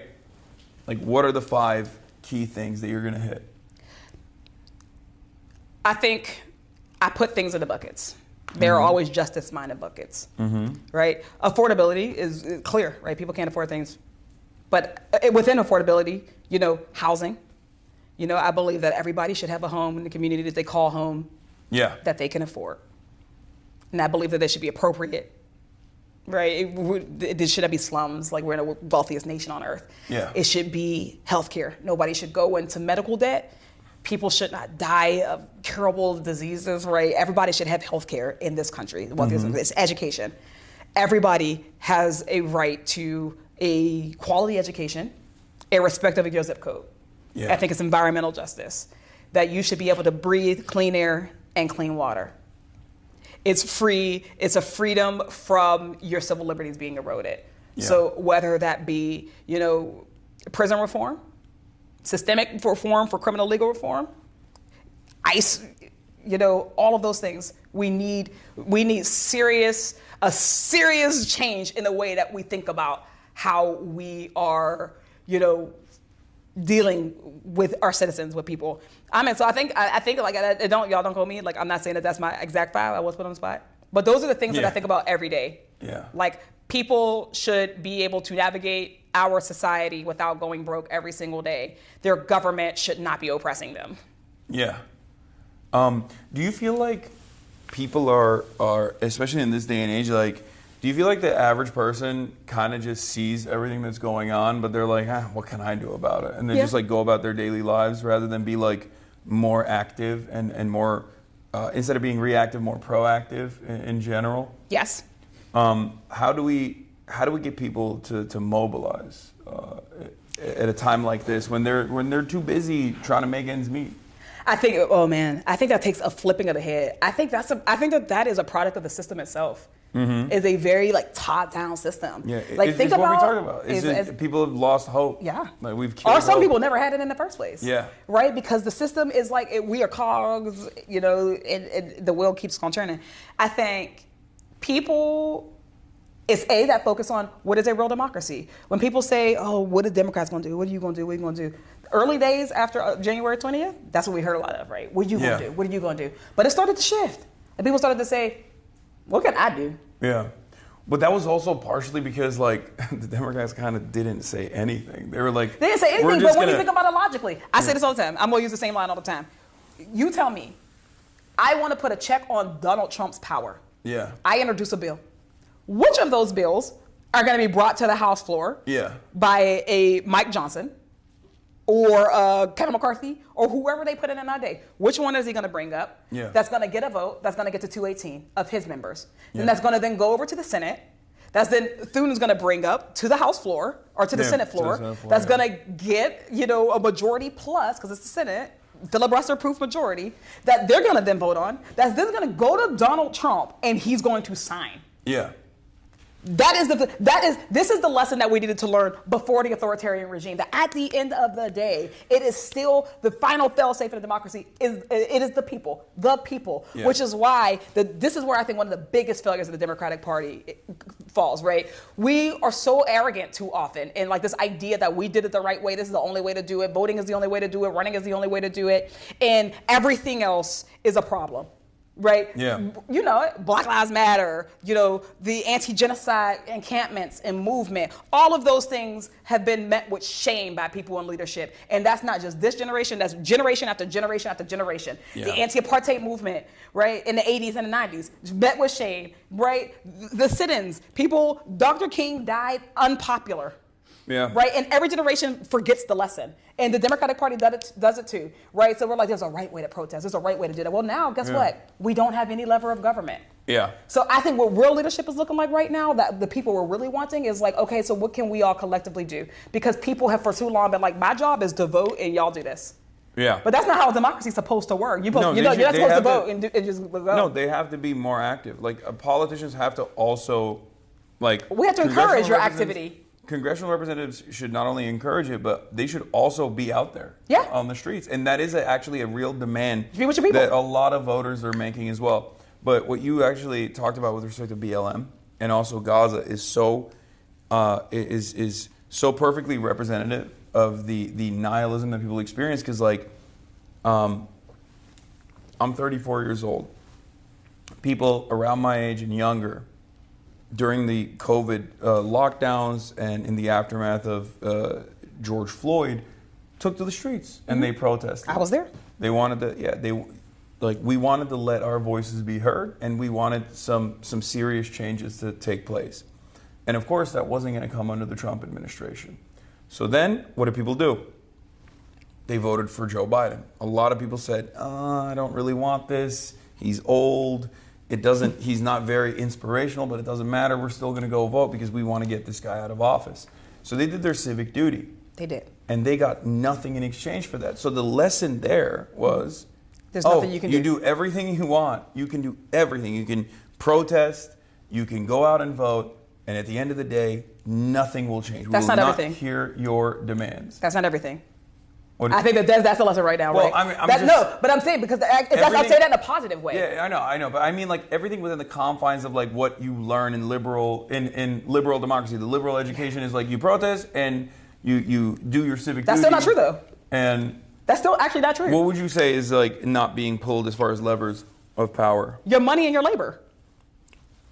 Your money and your labor are the real things that you're supposed to be able to do something with. Like you can go out and you can take to the streets, but that's supposed to be coupled with something. Yeah. Right? If I'm gonna take to the streets and I'm like, I don't think that Trump should be in power. You can't get Trump because he's already the president. What you have to do is you don't have to target everything around it. So like, why are we giving our money to this, that, and the fourth oligarch?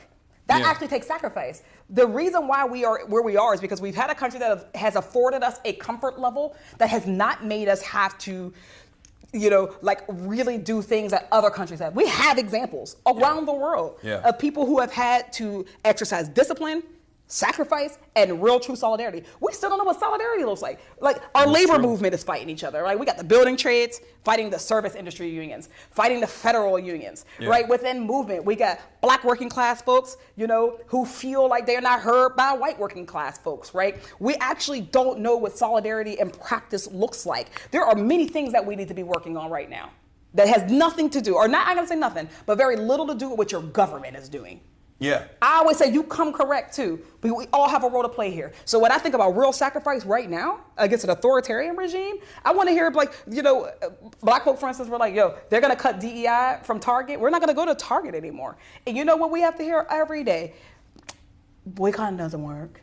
Yeah. What does it matter? It doesn't matter because I'm one person. The rugged individualism has neutered us. Yeah. It has made us forget where our real power is. It's we the people, not I the person. Yeah. Right? Boycotts do have to be targeted and directional and very issue specific and strategic. And BDS for Palestine has been fairly effective in this regard. Obviously, there's a long way to go there. And it comes with other things. It comes with your messaging. Yeah. It comes with building the narrative. It comes with putting pressure on your elected officials. Yeah. Then you see them as tools. Each thing is one tool. It's not the only one. But you're absolutely right. Obviously, labor militancy has been completely destroyed in this country.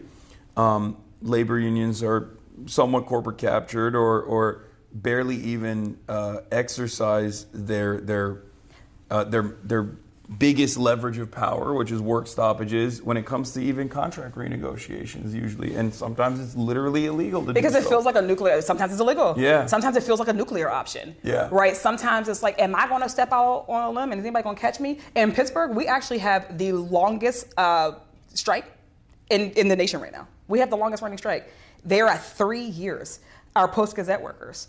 And for 3 years, they've been on the picket line. And one after another, folks gab, they do what they do.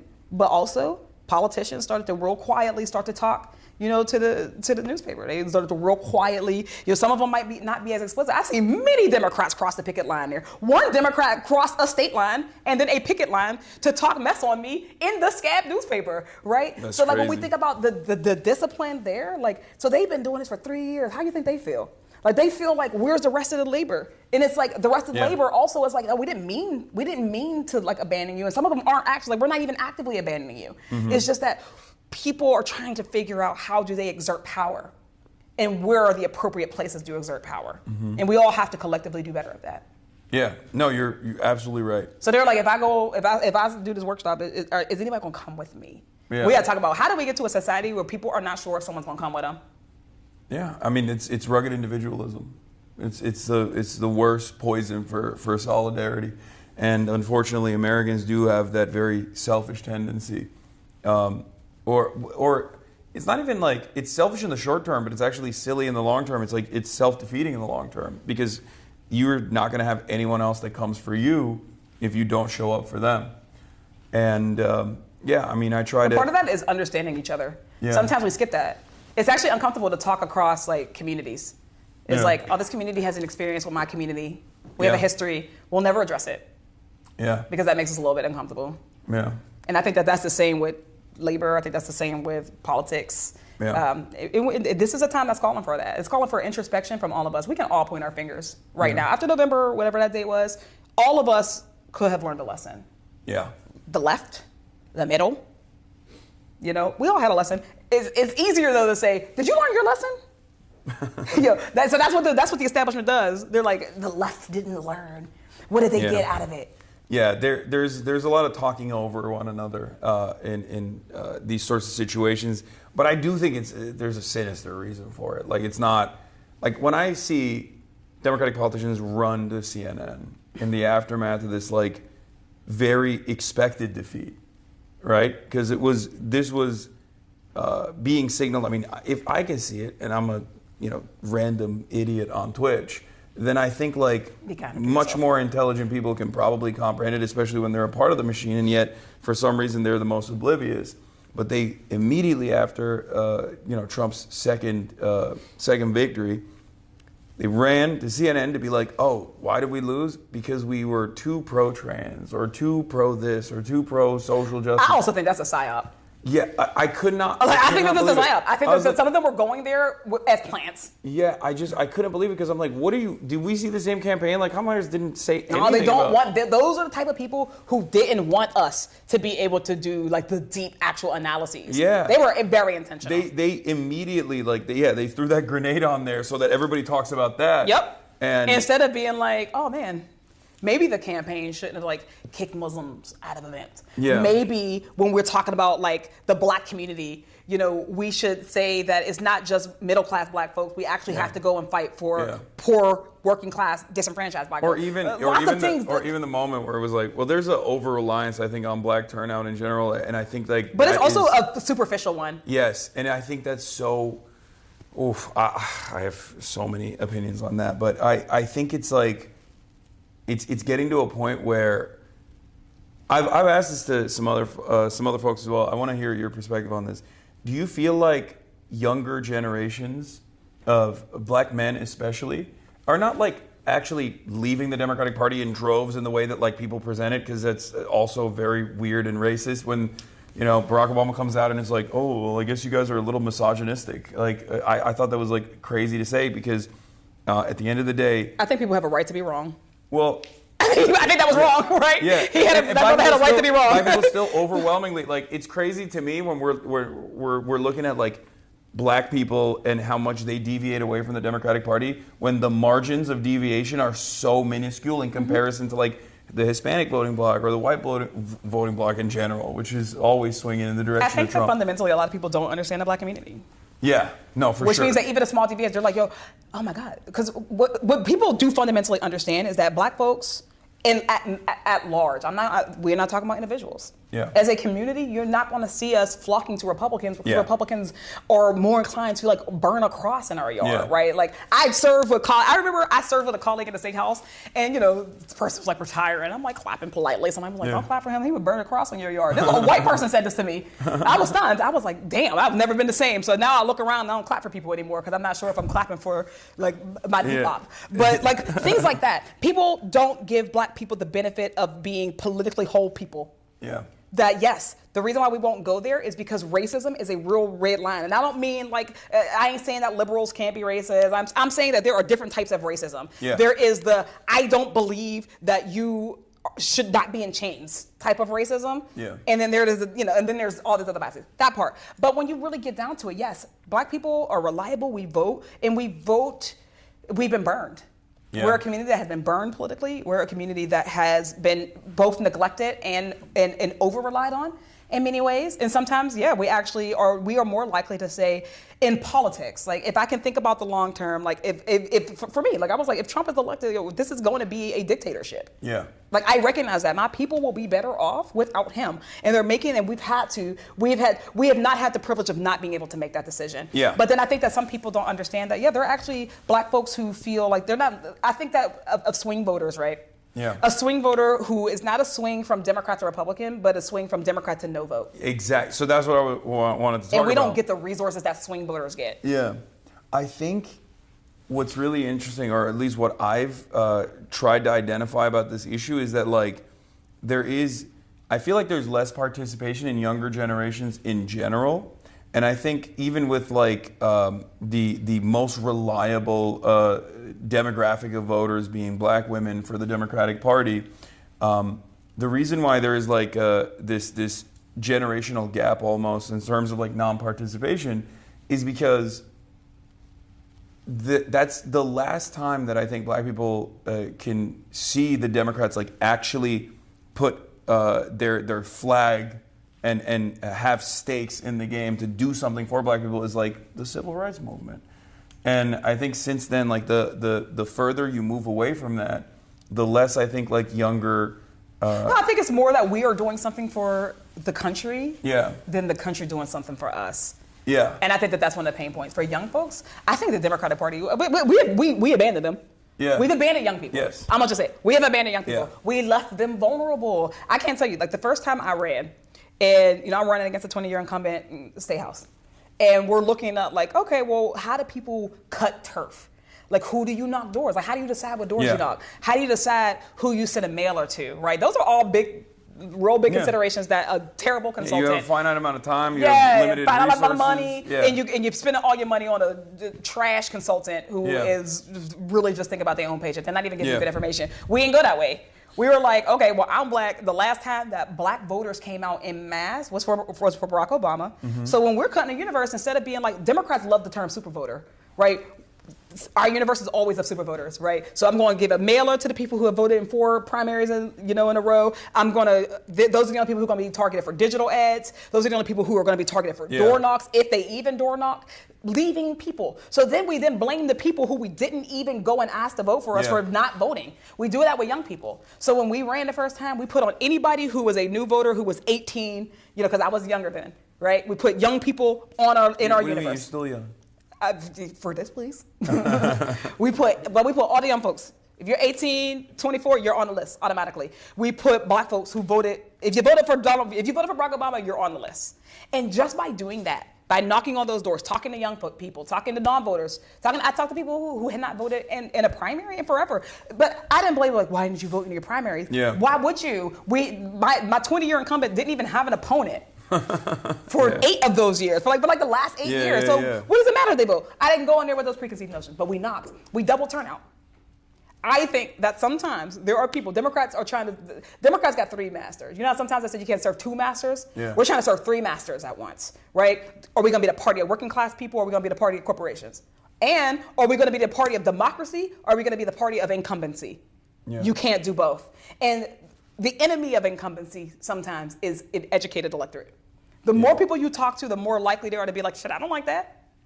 So now they've grown a fear of talking to people. So now we got all these young people who we were like, oh, they're flaky. You know how hard it is to get an on-campus organizing done? Like, we're like, hey, can we get some money to talk to our college kids? And they're like, that's not a reliable source.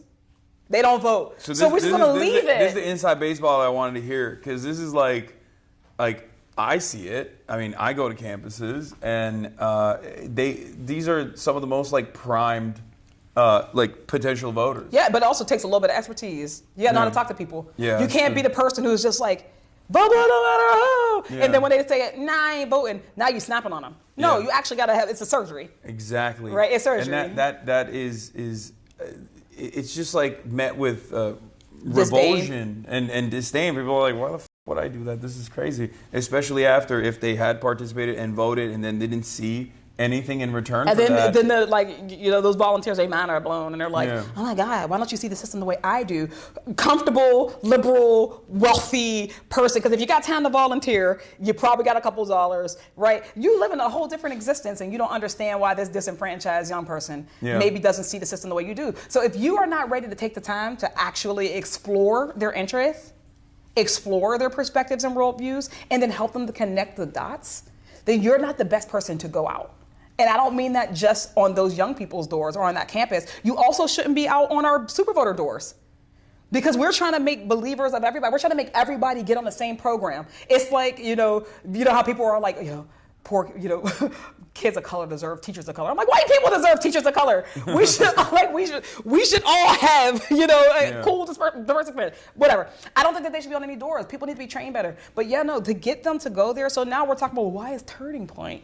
Why are these kids getting red pilled? Yeah. Well, you left them in the internet with no direction, no instruction, and they're finding out a different world by themselves, because the internet is a world, and they're navigating that world by themselves. Well, you know who went into that world? The right wing. Yeah, and they also have a ton of money back in it too. Big money. Because that's the other side of the story. Because they invested though.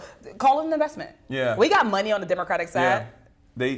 I don't know what they're spending it on, to be honest. It's not down ballot. Yeah. It wasn't historically judges. Yeah. It's just that you're absolutely right. There is this like media infrastructure that they've designed. They also pluck talent. Like Charlie Kirk himself, he became a nationally relevant figure because he wrote an essay in high school for his high school newspaper about some hypothetical black woman that took his slot at West Point, which is bullshit. It wasn't even, he just made it up, right? But they were like, that's exactly the kind of young racist mind that we need. and they, very quickly, that essay was on Breitbart. And then a week later, he was on Fox News. Again, incumbency versus the future. Yeah. How are we going to invest in a 90-year-old at the same time that we're investing in a charismatic 18-year-old? Yeah. We're still wagging our finger at the charismatic 18-year-old. I have met brilliant kids, brilliant young people. They're far more worldly. I'm not even just saying it to blow smoke. Some of them I'm like, damn, how'd you get over there?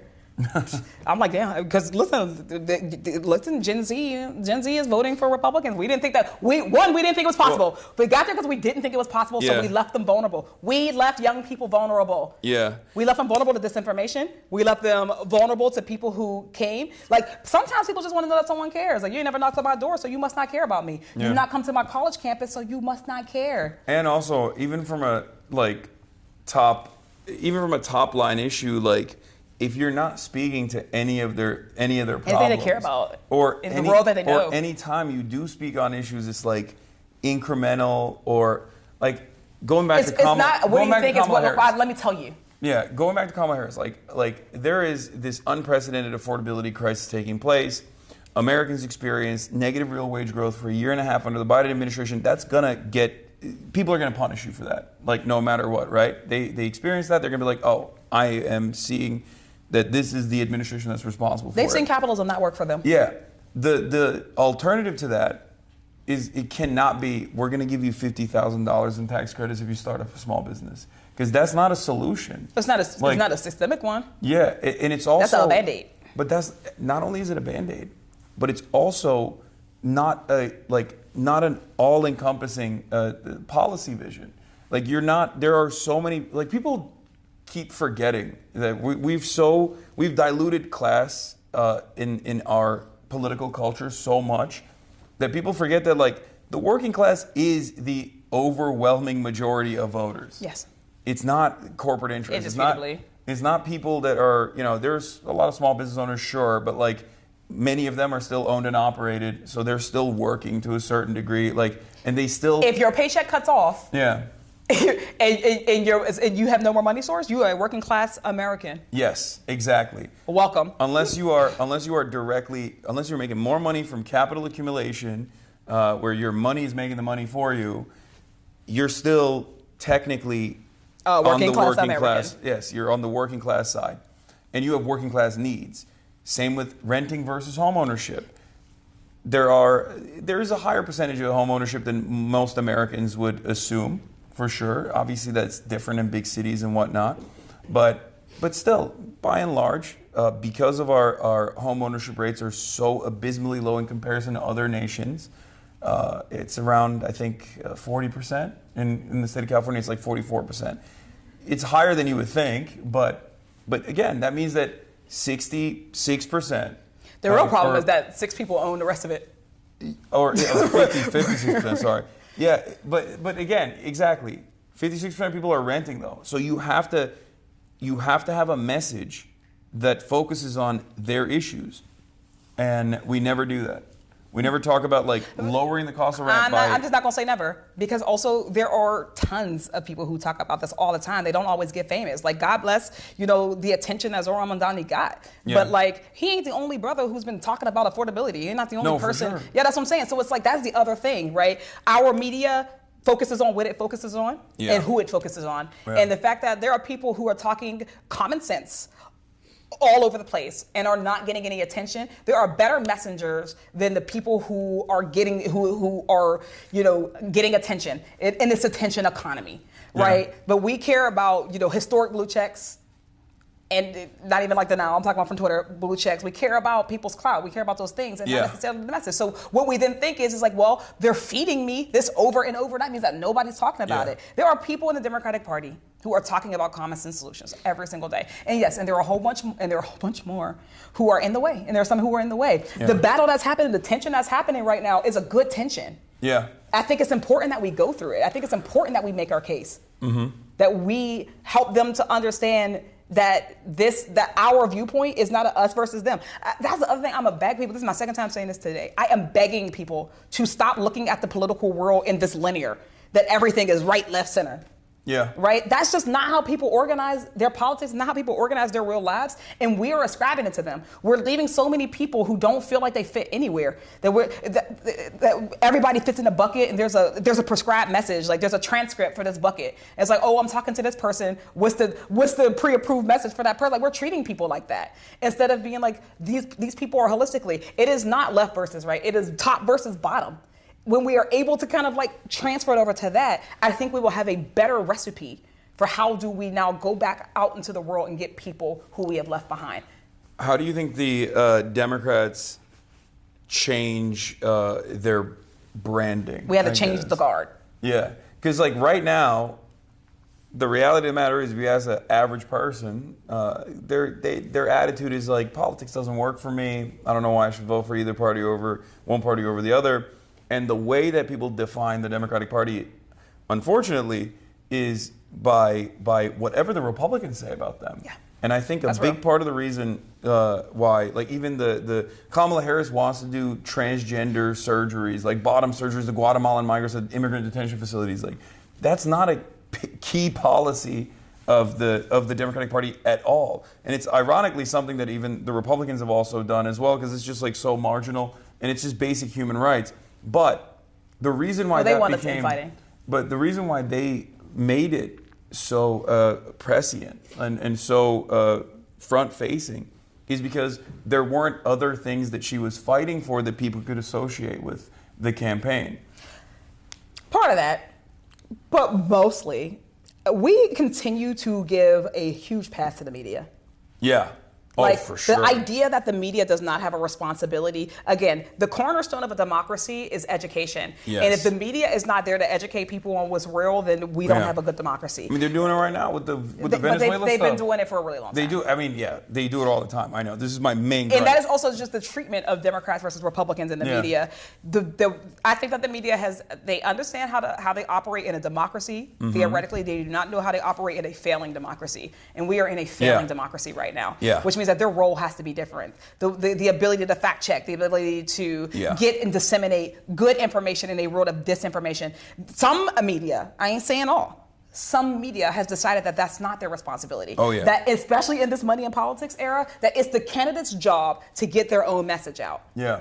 So how often, if there's not a big contested race, does nobody know who the candidate is at all? And we blame the voter. Like, hey, voter, how come you don't know who those justices are running for the court of common pleas? All right, like, why don't you know this? I'm like, well, they don't have a website.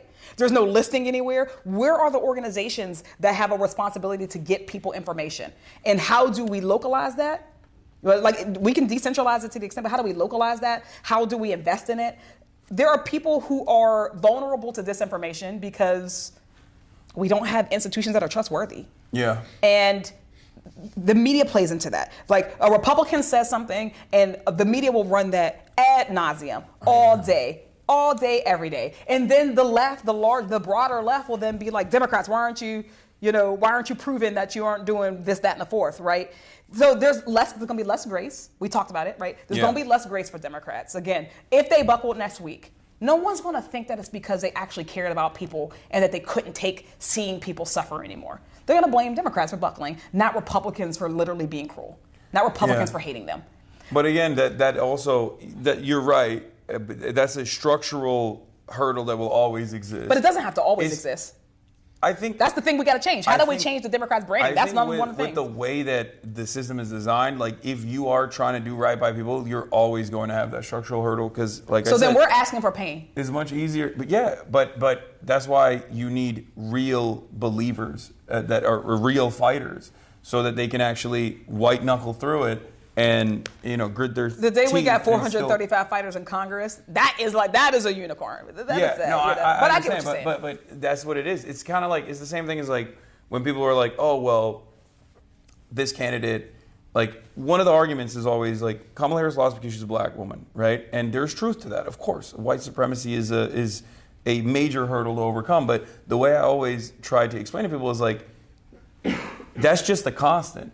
Like, you got to account for it. You got to keep it pushing. That's just a constant. It's just a hurdle you have to clear. So that means your threshold is going to be a lot higher.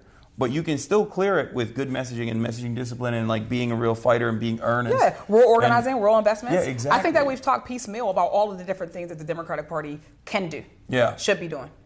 And again, going back to deciding who it is, what is the thing that is keeping the Democratic Party from investing in young voters, in marginalized voters, and frequent voters? Why do we focus so heavily on swing voters in the heartland? Like, why do we invest in those tropes that don't serve us anymore? Right? Yeah. What is the thing? I think it's consultancy culture. I think it's, again, that fear of what happens when the system no longer revolves around us as incumbents, but is instead actually fair. What happens when the game is unrigged? I also do think it's partially because of is corporate interest, right? Because, like, the way that you target the disenfranchised, like the historically disenfranchised low propensity voters, is either by having a Trump-style candidacy, which favors right-wing reactionary sentiment. That's the reality. Like, culture wars. That one will never work for anybody who have morals. Well, but the thing is, like, Democrats need to understand, like, they can't win the culture war because the culture war was designed as a wedge issue, designed by the right, so that they can distract people with these different policy positions that are ultimately very harmful for massive swaths of society. But that's not a battle that you can fight. So that's why I always say you have to, like, bring it back to class, bring it back to affordability, bring it back to material realities, because that is the actual undefeated method. And I think part of it also is bringing it back to the truth. Yeah. We can't be out here talking about we need a strong Republican Party, and then also go and make the case that people shouldn't be voting for Republicans anymore. Or saying Trump is, I think, going to be very authoritarian or a fascist, and then just, like, have no issues with him. Like, People looked at that and they were like, man, your urgency is not matching your words. Yes, exactly. If you think that this is like if you think that this is an ever-present threat to American democracy or what remains of it, right? And I did. Then you can't be running around with like Liz Cheney. Like you can't be running I felt around like the with Liz stakes Cheney. were so high that we had to run a perfect race. And that brings us back to like your first question to me was like, well, how did you win and other people didn't? Yeah. Like, I know that we have a responsibility to, as much as we can, run a perfect race. No one can be perfect. Yeah. No elected official will be perfect because you're not perfect. Yeah. It is human nature that we can't be. Yeah. But I know that we have to try. Like we have to try to do things right. Like I've never missed a vote. Yeah, right? And you also have to be more perfect than the other side. You have to be more perfect absolutely. than your Republican I'm a progressive. colleagues. I gotta be. And you have to be more perfect than your centrist colleagues. You're institutionalist. Yeah. I can't move the way institutionalists move in this place, right? But there's also but then it goes back to the media where like they do have so much grace for whichever the right wing flank is, whether it's a race between a left flank candidate and a centrist, or whether it be a centrist Democrat and a right wing. It's like subliminal messaging. Yeah. Like they'll ask two questions. I literally just watched this debate. We were just driving down here. Watched the debate between Zohran and Andrew Cuomo. Yeah. And like the moderators, I don't think that they even understand sometimes like the implicit biases in the way they talk to us. I know. Right? The way that they talk to us. Yeah. They're gonna say, but how you gonna pay for it? How you gonna pay for it? Yeah. How you gonna pay for it? We have a higher standard to clear every time. They don't even ask that to Cuomo for when he says like, oh, we're gonna get 5,000 cops. Like they asked him one time. That only where are you getting them, or where are you time. paying for it? Never, one time. So it was like when I was running, when I come on day one, we got to come with clear understanding of policy. Yeah. Right? Because you speak well. Like you're an orator, right? You're passionate. You're an organizer. So now you got to prove that you could be a policy wonk. We have to prove that we can be a uniter, not a divider. We got to prove our loyalty. But then you get other people who I ain't gonna say no names, but they ran statewide multiple times and never had to ever talk about any policy at all. Yeah. Or their position is... how do we decide who gets to talk about policy or not? not? Their position in the party infrastructure is literally to be the rotating villain. And so now people are wondering why they didn't know who that Yeah. person was. It's like, wait, did we just not know it? I'm like, I don't know. Well, go back to the campaign. What do you actually remember about people? Okay, well...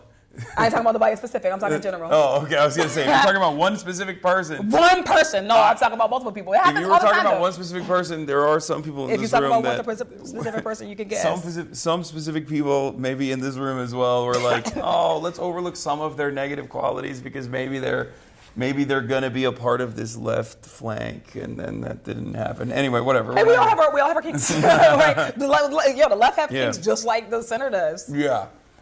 There is... But as far as like this imbalance, it is always there. It's ever present. It's one of the most annoying things. It's just like if you are the person that says better things are possible, you automatically are met with cynicism. Mm-hmm. Like you're met with cynicism by the public in general as well, and you're met with the very same cynicism from the instruments media, where they're just like, "What do you mean better things are possible? There's something wrong here. Mm-hmm. You're supposed to tell me everything sucks." Or you can only be like directionally you can have like these radical agenda items as long as it's on the right wing direction, and as long as it's like as long as the targets are vulnerable populations, marginalized communities, like undocumented immigrants, like defenseless people that are left defenseless or left to be defended by regular folk, and it's slanted. Mm-hmm. In that direction, and it just seeps into people. Yeah. I remember when my grandma was having a little house party for me. I was the early candidate, so she just brought her friends. It was super cute, and all her little friends, they politically connected, mm-hmm. as like old black ladies go. Mm-hmm. Love them, and we were talking about Bernie because I was like, I don't know, we're talking about men. They're like, I don't believe, he's selling this, that, and the fourth. It wasn't all of them, but a couple of them. Yeah, he's selling this, that, and the fourth. This is my family, right? Yeah. Like, I'm like, wait, do y'all know how left wing I am? And then, so it came back to Medicare for all, because remember, in the election, every time he went to a debate, it was always like, how are you going to pay for Medicare for all? How are you going to pay for Medicare for all? Every time. And what that does, it just programs people to think about it. So now we ask it. So now I got my black elders, my aunties and uncles, asking me, how's he going to pay for Medicare for all? I was like, you already have Medicare. Yeah, that's true. You already have Medicare. That's the craziest thing, because it's always people that already have Medicare that are like, wait a minute, this program might not work. It's like, well, you're a recipient. But of it was this actually, program. but funny enough, it was actually easy to cut through it. Yeah. So like when we talked about it, I was like, tell me what you want in the world. Like that's how I started. Like, tell me what the world is that you believe you want to leave for your kids. Yeah. You know, and you let them talk, and it's like, oh well, I think that yeah, of course I don't want my kid to have diabetes and not be able to afford insulin. Yeah. Right? We talk about that. It's like, well, what's stopping us from having it? Where sometimes you just have to deconstruct the propaganda. You got to deconstruct the programming that we've been through. Again, we don't always take the time to do that. Sometimes with the left, we're not patient enough with people. Right? We just like it's easier to tear something down than to build something, it's easier to create an opt-out than an opt-in. Yeah. The reality is that we need more people. Yeah. We need people to believe. We need people to drink the Kool-Aid, as Yeah. it were, which means that we have to explain. Sometimes we think we don't got to do no explaining. I was like, yo, I wanted them people to leave voting for Bernie Sanders, right? So I was like, I got to explain to them why they deserve Medicare for all, why they deserve a living wage, right? Yes, they deserve to be in their retirement, not living on a fixed income. Too many seniors are like, I live on a fixed income, and that's just the reality of things in Yeah. America. So it's like when I talk to people, it's like they have been trained to limit. The older you get, people say, oh, you get more conservative the older you get. That's not what's happening. You are having what you believe is the realm of possibility shrunk for you. Yeah. Life sure. is shrinking your realm of possibility. Yeah. It's shrinking in and Your lived shrinking. experience is- Your lived experience is They're just shrinking your realm of eating possibility. over and over again. Imagine your lived experience in the political system. Yeah. Right? Generations of politics. You like, Yeah. I came rah, rah, rah, and here we are. So now you start to accept that better ain't possible. So Yeah. now you're listening for better ain't possible, and you think that anybody who tells you that is lying to you. So it's our job, and we should take it on enthusiastically to say that, like, actually here's why better is possible, because sometimes you just gotta remind people where they started. Yeah. I reminded those old folk who I love where they started. I'm like, if anybody knows that better is possible, it is you, because remember where you were, right? Folks in my life born in the 40s. There's just no way Bernie was able to communicate that, though. Let's He did be not. real. I don't think he was capable of He did not. communicating that.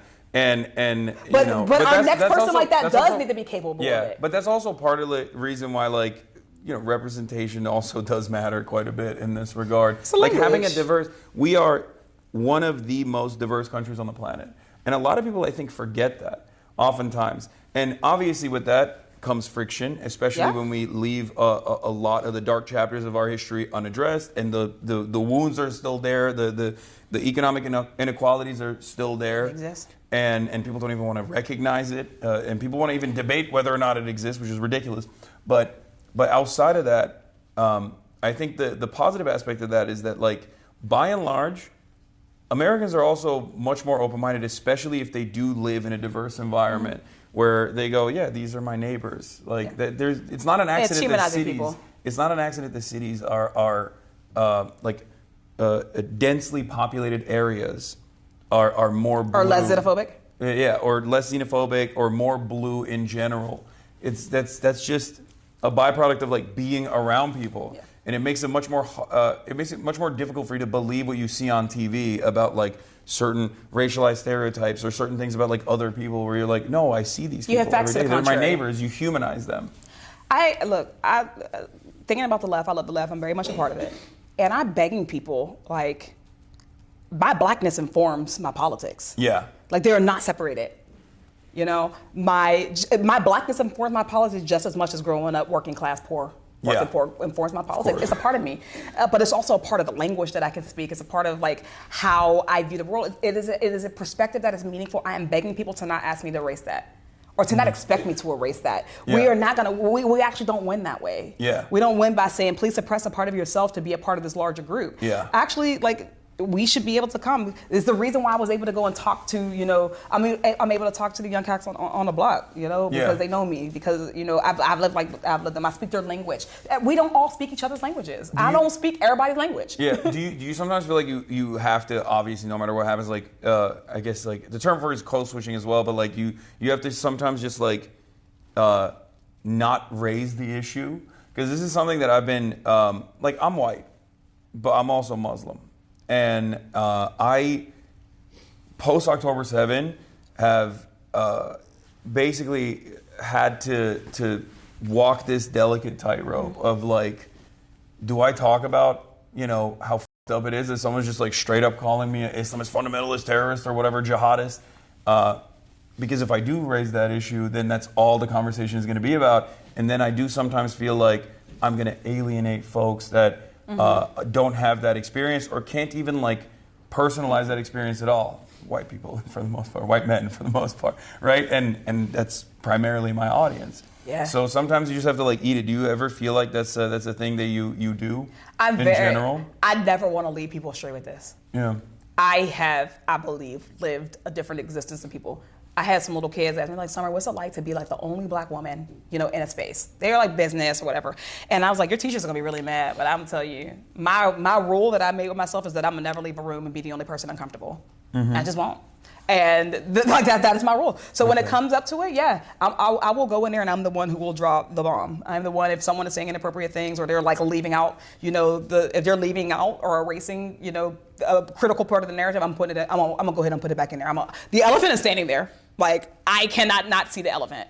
And I'm not gonna keep staring at this elephant and everybody else is acting like it's not there. I gotta bring it up. And I also recognize that, right, I answer to my constituents. So I do have a responsibility to make sure that I'm explaining it in a way that they can grasp and that they can understand, but I do it. I talked about race on the doors.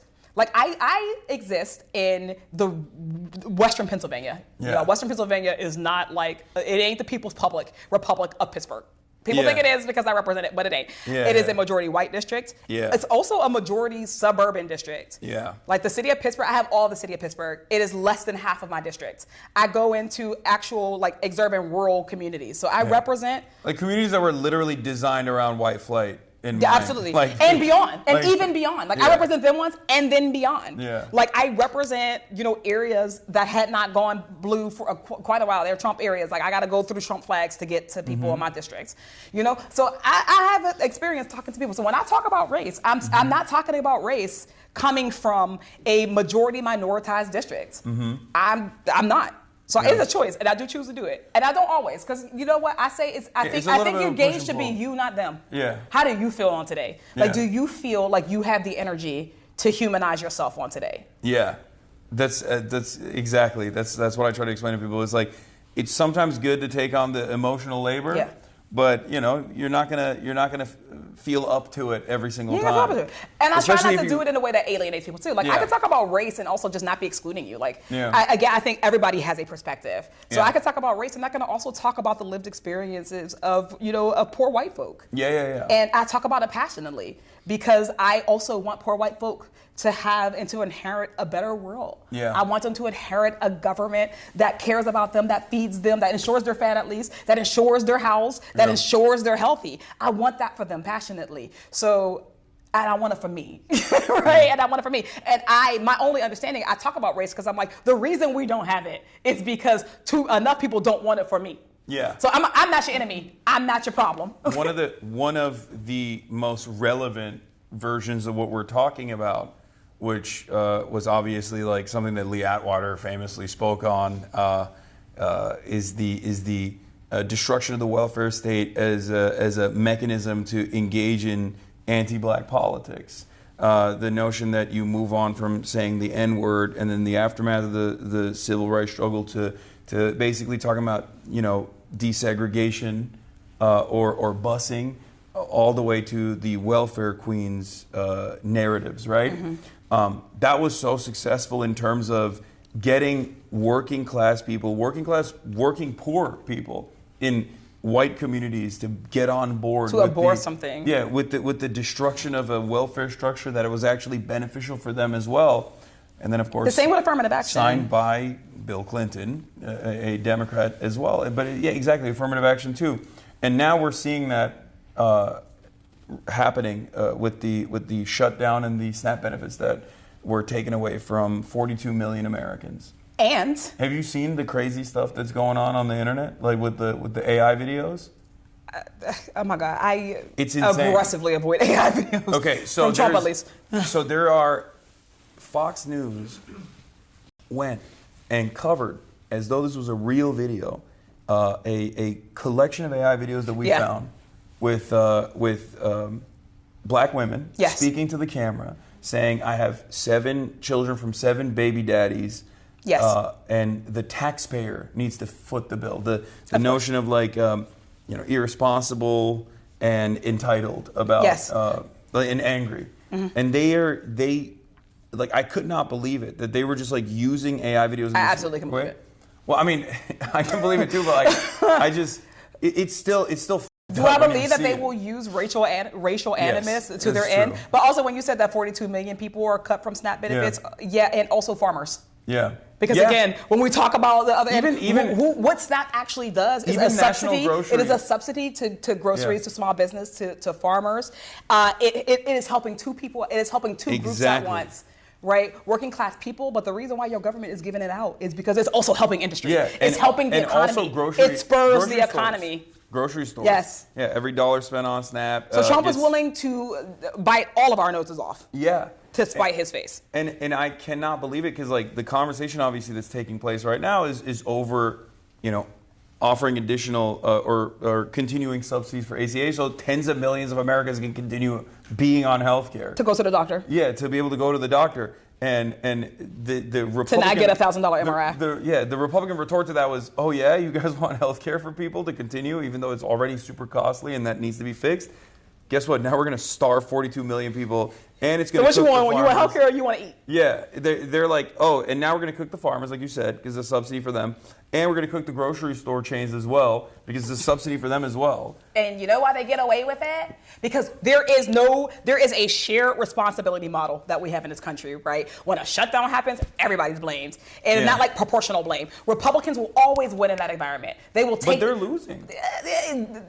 They're losing right now. When we're out of the authoritarian regime, that's the loss. That's the only loss that matters for me.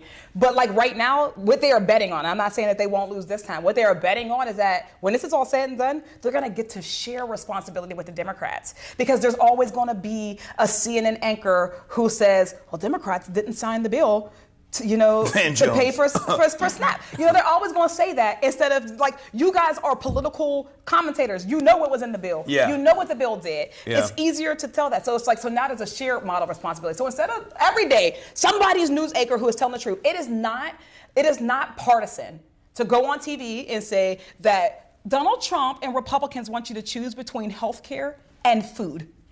Yeah. It's not partisan to say that. That's just the truth. That's what they want right now. Do you want to starve or do you want to go to the doctor? You want to starve or you want some Tylenol? Right? That's just the truth. And they have convinced themselves that bipartisan means that they will dig if they can to find some blame to put on the other side. And in that model, Republicans get to win. I ain't saying that the win is necessarily like you win a majority. They get to survive another day. Yeah. Because they don't ever have to take responsibility. Yeah. We need to pin them on responsibility. When we get out of here, it needs to be clear that they were willing to starve millions of people. I will push back here though a little bit. Okay. I do think I ain't saying the Democrats don't do nothing. I do think that it is we go back to the same like pre-existing hurdles. That always is going to exist. We can't change. No, yes, we can. No, I'm saying like, but in the current confines of like how this works, the media is always the going limit to do does that. not exist. You never saw Mean Girls? No, but no, I didn't. but no. But what I'm trying to say is, it is upon the existing National Democratic Party to have competent voices. Yes. To go out and speak on it, and even do what you just did. This is a yes here. man. Yeah, of course. But what I mean is like what you just did, they should do on CNN. I think that also drives And clicks. then the anchor is going to close, and then he's going to go back and say, Democrats didn't vote to open the government. But That's what they go through every time. But Republicans do that. I ain't talking about Republicans. I'm talking about the anchor, the media. I know, but the Republicans have done that so successfully that like I think there are lessons to learn from the way that they operate, especially not being afraid to be adversarial with mainstream media. I agree with that. And of course, it's much better if you have like a very big outlet that is uncompromisingly pro-Democratic Party, which the Democrats don't really have. I guess you have MSNBC, but it's nothing in not even comparison to a little Fox bit. News. Yeah, it's nowhere near as successful as Fox News, and also MSNBC, entirely comprised of former Bush era mouthpieces. That's the other crazy situation here. But basically, like, you do need to go out and fight. You do need to go on TV and be like, no, that. This is wrong. This is what the Republicans are doing. And I don't think there's enough of that happening with this current talent pool that we have. There are people like yourself. There are young and vibrant, dynamic candidates. There are young and like there are candidates who come from working class background. There are politicians who want to fight and center the working class in their issues, in their messaging, and there are people who want to fight. But unfortunately, I think like there are impediments, large internal ones. Yeah, the large section of Democrats that are the most visible, like the leadership of the party, they're not doing it. So we got to choose right now. So back to like, what will the Democratic Party be? Will it be? We have to choose. Even the Republicans, it relied on this at the end of the day. They became who they are because they were steered that way. Yeah. The Democratic Party will only survive and we will only be victorious if we exist in coalitions and new coalitions. The elected officials themselves is a small piece. And it has to actually, I'm not going to say it has to, like the importance of it or at least the emphasis on it has to be counterbalanced. We are actually strongest when our electeds are reflective of our actual leaders, our movement leaders, our labor leaders, our media, our people. We have to, our job should be getting those folks and moving in a direction. But we will be successful when people are like, I actually feel a stake in this. The reason why the Democratic Party is dying, it's not a healthy party. The Democratic Party is not healthy. Yeah, no. And it is not healthy because we're not being honest. We are not being honest. People do not feel that this is the place to build. Yeah. They don't feel like this is the place that they want to make a home. And if we can't build a home here, the Republican Party ain't getting weaker. And I don't even care about the Republican Party. The right is not getting weaker. The fascist right, the white nationalist Christian folk are not getting. They're so successful that they start infighting. Like ironically enough, they're infighting and still have not destroyed each other yet. Yeah, exactly. Because there's always the unifying principle of deregulation. Yeah. Like a deregulatory agenda and a tax cuts for the wealthy agenda is always going to be their North Star. And I don't think the Democrats have that same North Star in the opposite direction. And they're trying to not even create a North Star. Yes, and that's what's so frustrating. And that's what we go back to, which is like, if you are not defined by your values, if you are not definable by like easily identifiable, tangible policy line items that people can always go back to. Because this is the one thing that like Bernie did very well. Mm-hmm. You always know that's why he blew up. He is for healthcare for all. He's for free college. No matter what you throw his way, he's always going to stand on that. Yeah. Right? Sometimes maybe he engages in what my friends like to call vulgar Bernieism and go back and forth on immigration, things like that. But like those are the definable traits of Bernie Sanders. Those are the definable policies of Bernie Sanders. And if the Democrats also had a similar system, I think that it would be much easier for them to get this message across. Yes, it would be. When we get that, the day that we get that will be the day that the two-party duopoly no longer exists. Yeah, no, for sure. And that's just what it is. Yeah, it'll be that day. I'm fine with letting the establishment Democrats be the right flank, like the marginal right flank in the one-party system that we have, Chinese government style. That's why I say our victory comes from coalition. Yeah. Yeah. We need a coalition style. We need a coalition style situation here because again, we're not the same. I am not the same as the most right-wing, Democrats, in the sense that sometimes I'm not sure if our interests are going. I don't think we're going in the same direction. No, it's not. No, that's you're absolutely right, and that is the major problem with the Democratic Party is that they want to present themselves aesthetically as though they're on our side. When they're campaigning, they want to act like they're on our side. They want to act like they're also invested in moving the country in a certain direction.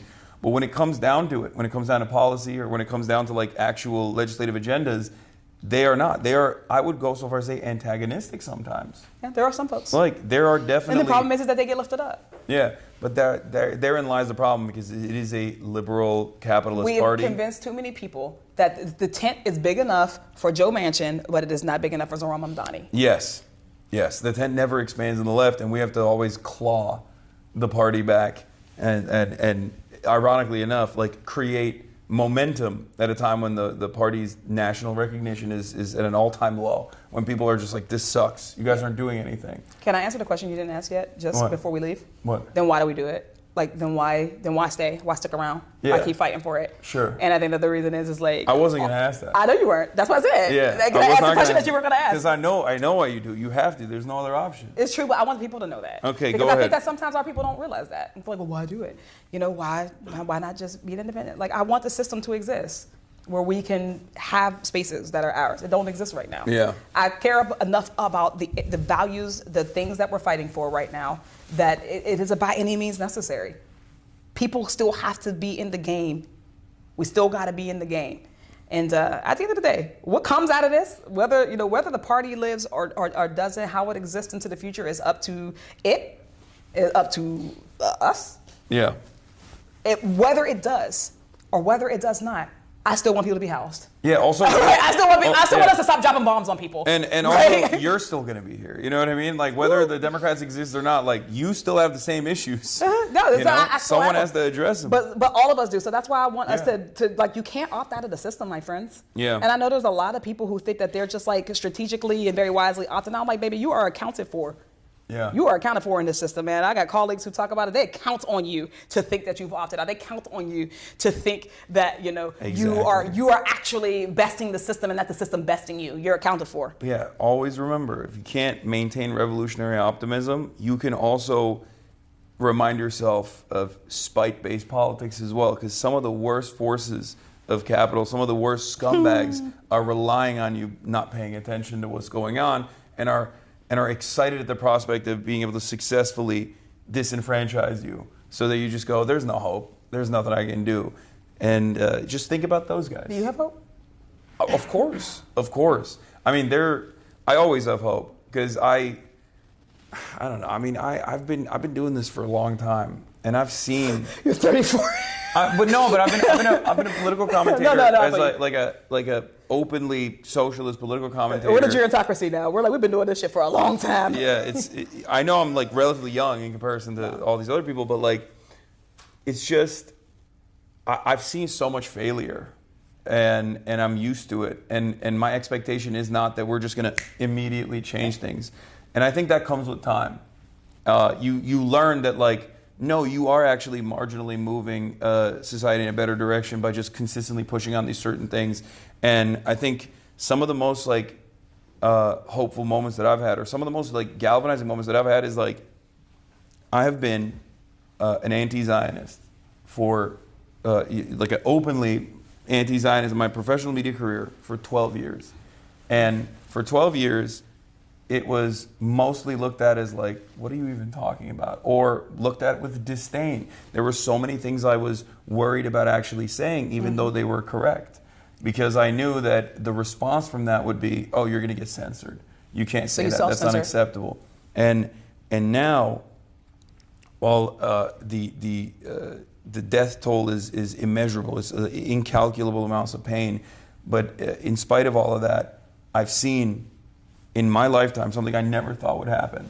And I think a lot of Palestinians I talk to have a similar attitude on this as well, where it's like, they never thought that in such a comparatively short period of time, so many people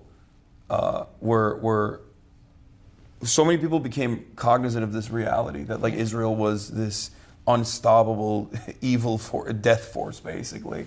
Like, that was unheard of. So when I see that dramatic attitude shift in the broader consciousness of the West, from people who are basically conditioned not to care about this stuff at all, under every different circumstance, when I see that attitude shift, I can't help but hold out hope that we can actually make people aware of these issues, and we can actually mobilize people in this direction, and we can actually make some change. I share the exact same anecdote. Yeah. From when I started, it was like our number one thing that we were like, will we be able to talk about this with the fullness that it deserves and actually not be just like immediately like ushered off the stage and silenced? And yeah, the answer became yes, way quicker than I thought. Yeah. Way quicker than I thought. Yeah, and I think like I'm critical of NGOs sometimes in the role they play in advancing American interests, American imperial interests. But like, I still recognize that 2021 was, I think, a pivotal moment for pro-Palestinian advocacy when Amnesty International, when Human Rights Watch, and all these other organizations said, including B'Tselem, which is the Israeli human rights organization, said that Israel's an apartheid state. Israel was an apartheid state from the beginning, but they recognized it. And I think that expanded the permission boundary. Yeah. They expanded like what you could say. Because you could always fall back to, well, these guys are, these are important, verified institutions that people care about. They have influence and they're saying it, so you can't come at me for saying this as well. And slowly but surely it gives protection now, so that when yes, someone goes out alone, they yes, know that they're no longer going alone. Yes, and then obviously in the last 2 years, the media environment is rapidly shifted as well, and a lot of the mainstream institutions that refused to accurately assess the situation or to speak on it, speak on the death and destruction with real terms, and consistently tried to contextualize this violence and why it had to happen and collateralize Palestinian lives, they were met with a lot of enmity. People forced them to stop doing that. Yeah, people were like, no, this is fucking bullshit. People like, are you're not lying. unpowerful. Yeah, exactly. So that's exactly what is exactly what gives me hope, is that we do have a lot of power. We do have the opportunity to be able to stop things before it gets worse. And the same goes for resisting against the Trump administration's encroachments on civil liberties. And they are responsive to that sort of thing. They are responsive to this sort of pushback. And I think that's the reason why we can't stop. And we have to maintain revolutionary optimism and stay the course. A message. Yeah. Summer Lee, thank you so much. You were incredible. This was great. Why don't you do more TV stuff? Yeah. Nah, hey, I talk when I have something to say. We got a lot of media people in this chat. I'm sure you'll be getting. That's what's up. I'm sure.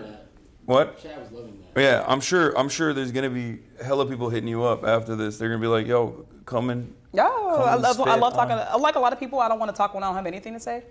There is so Not much. that I have lots of things to say. First of all, you are a yapper, period. like me. Period. Okay, this is the first time I've had. Definitely, like when I get my diagnoses, You love yapping, I'm gonna get my diagnosis. and you and got I'm the gonna gift figure of out why. gab. I do. So you're. That's why I'm a congressperson. Yeah. No, but not many Congress people are like that. No, but I mean, like, Yeah. everybody got the thing that got them here. Yeah. The power talking got me here.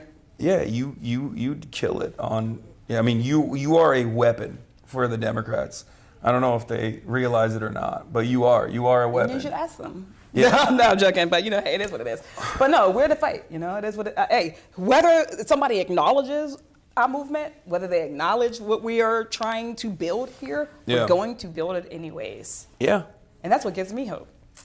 absolutely. It's ours to build. It's also what a good time week. to be alive. It is also a good week to feel hope, because I was like, Yeah. the Zohran stuff was huge. I'm not gonna lie. Like I never thought that it would happen. We did it, Zoe.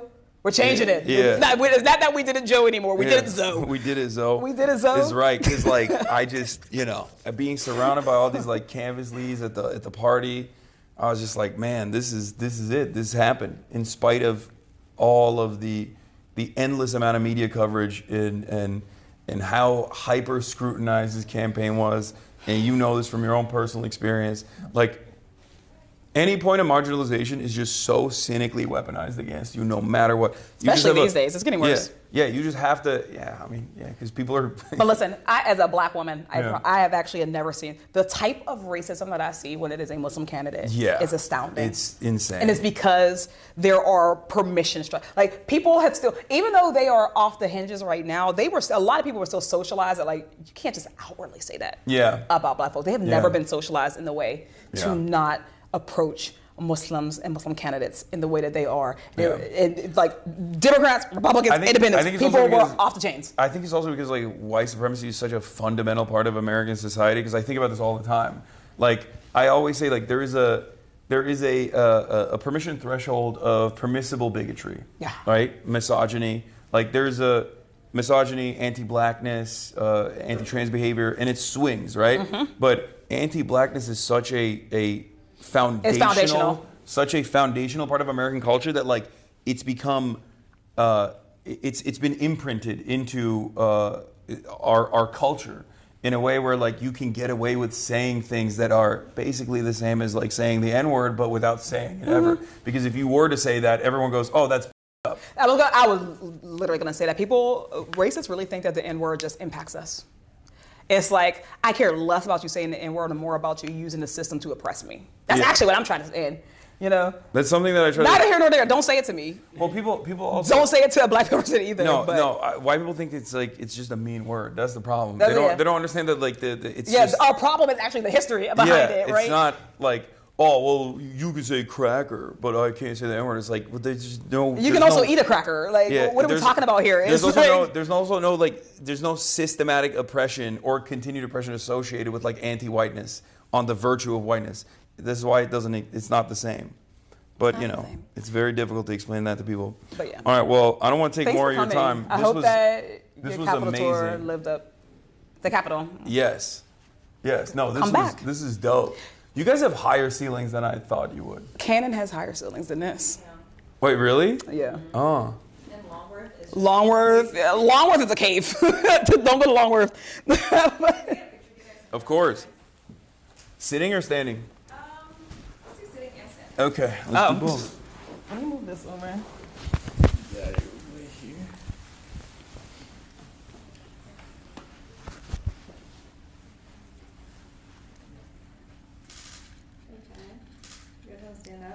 Sure. This is a comfy couch. It's more comfy than I thought it was going to be. Lore, this is Nancy Pelosi's old couch. No. No. I didn't even mention it. This is Nancy Pelosi's old couch. Okay.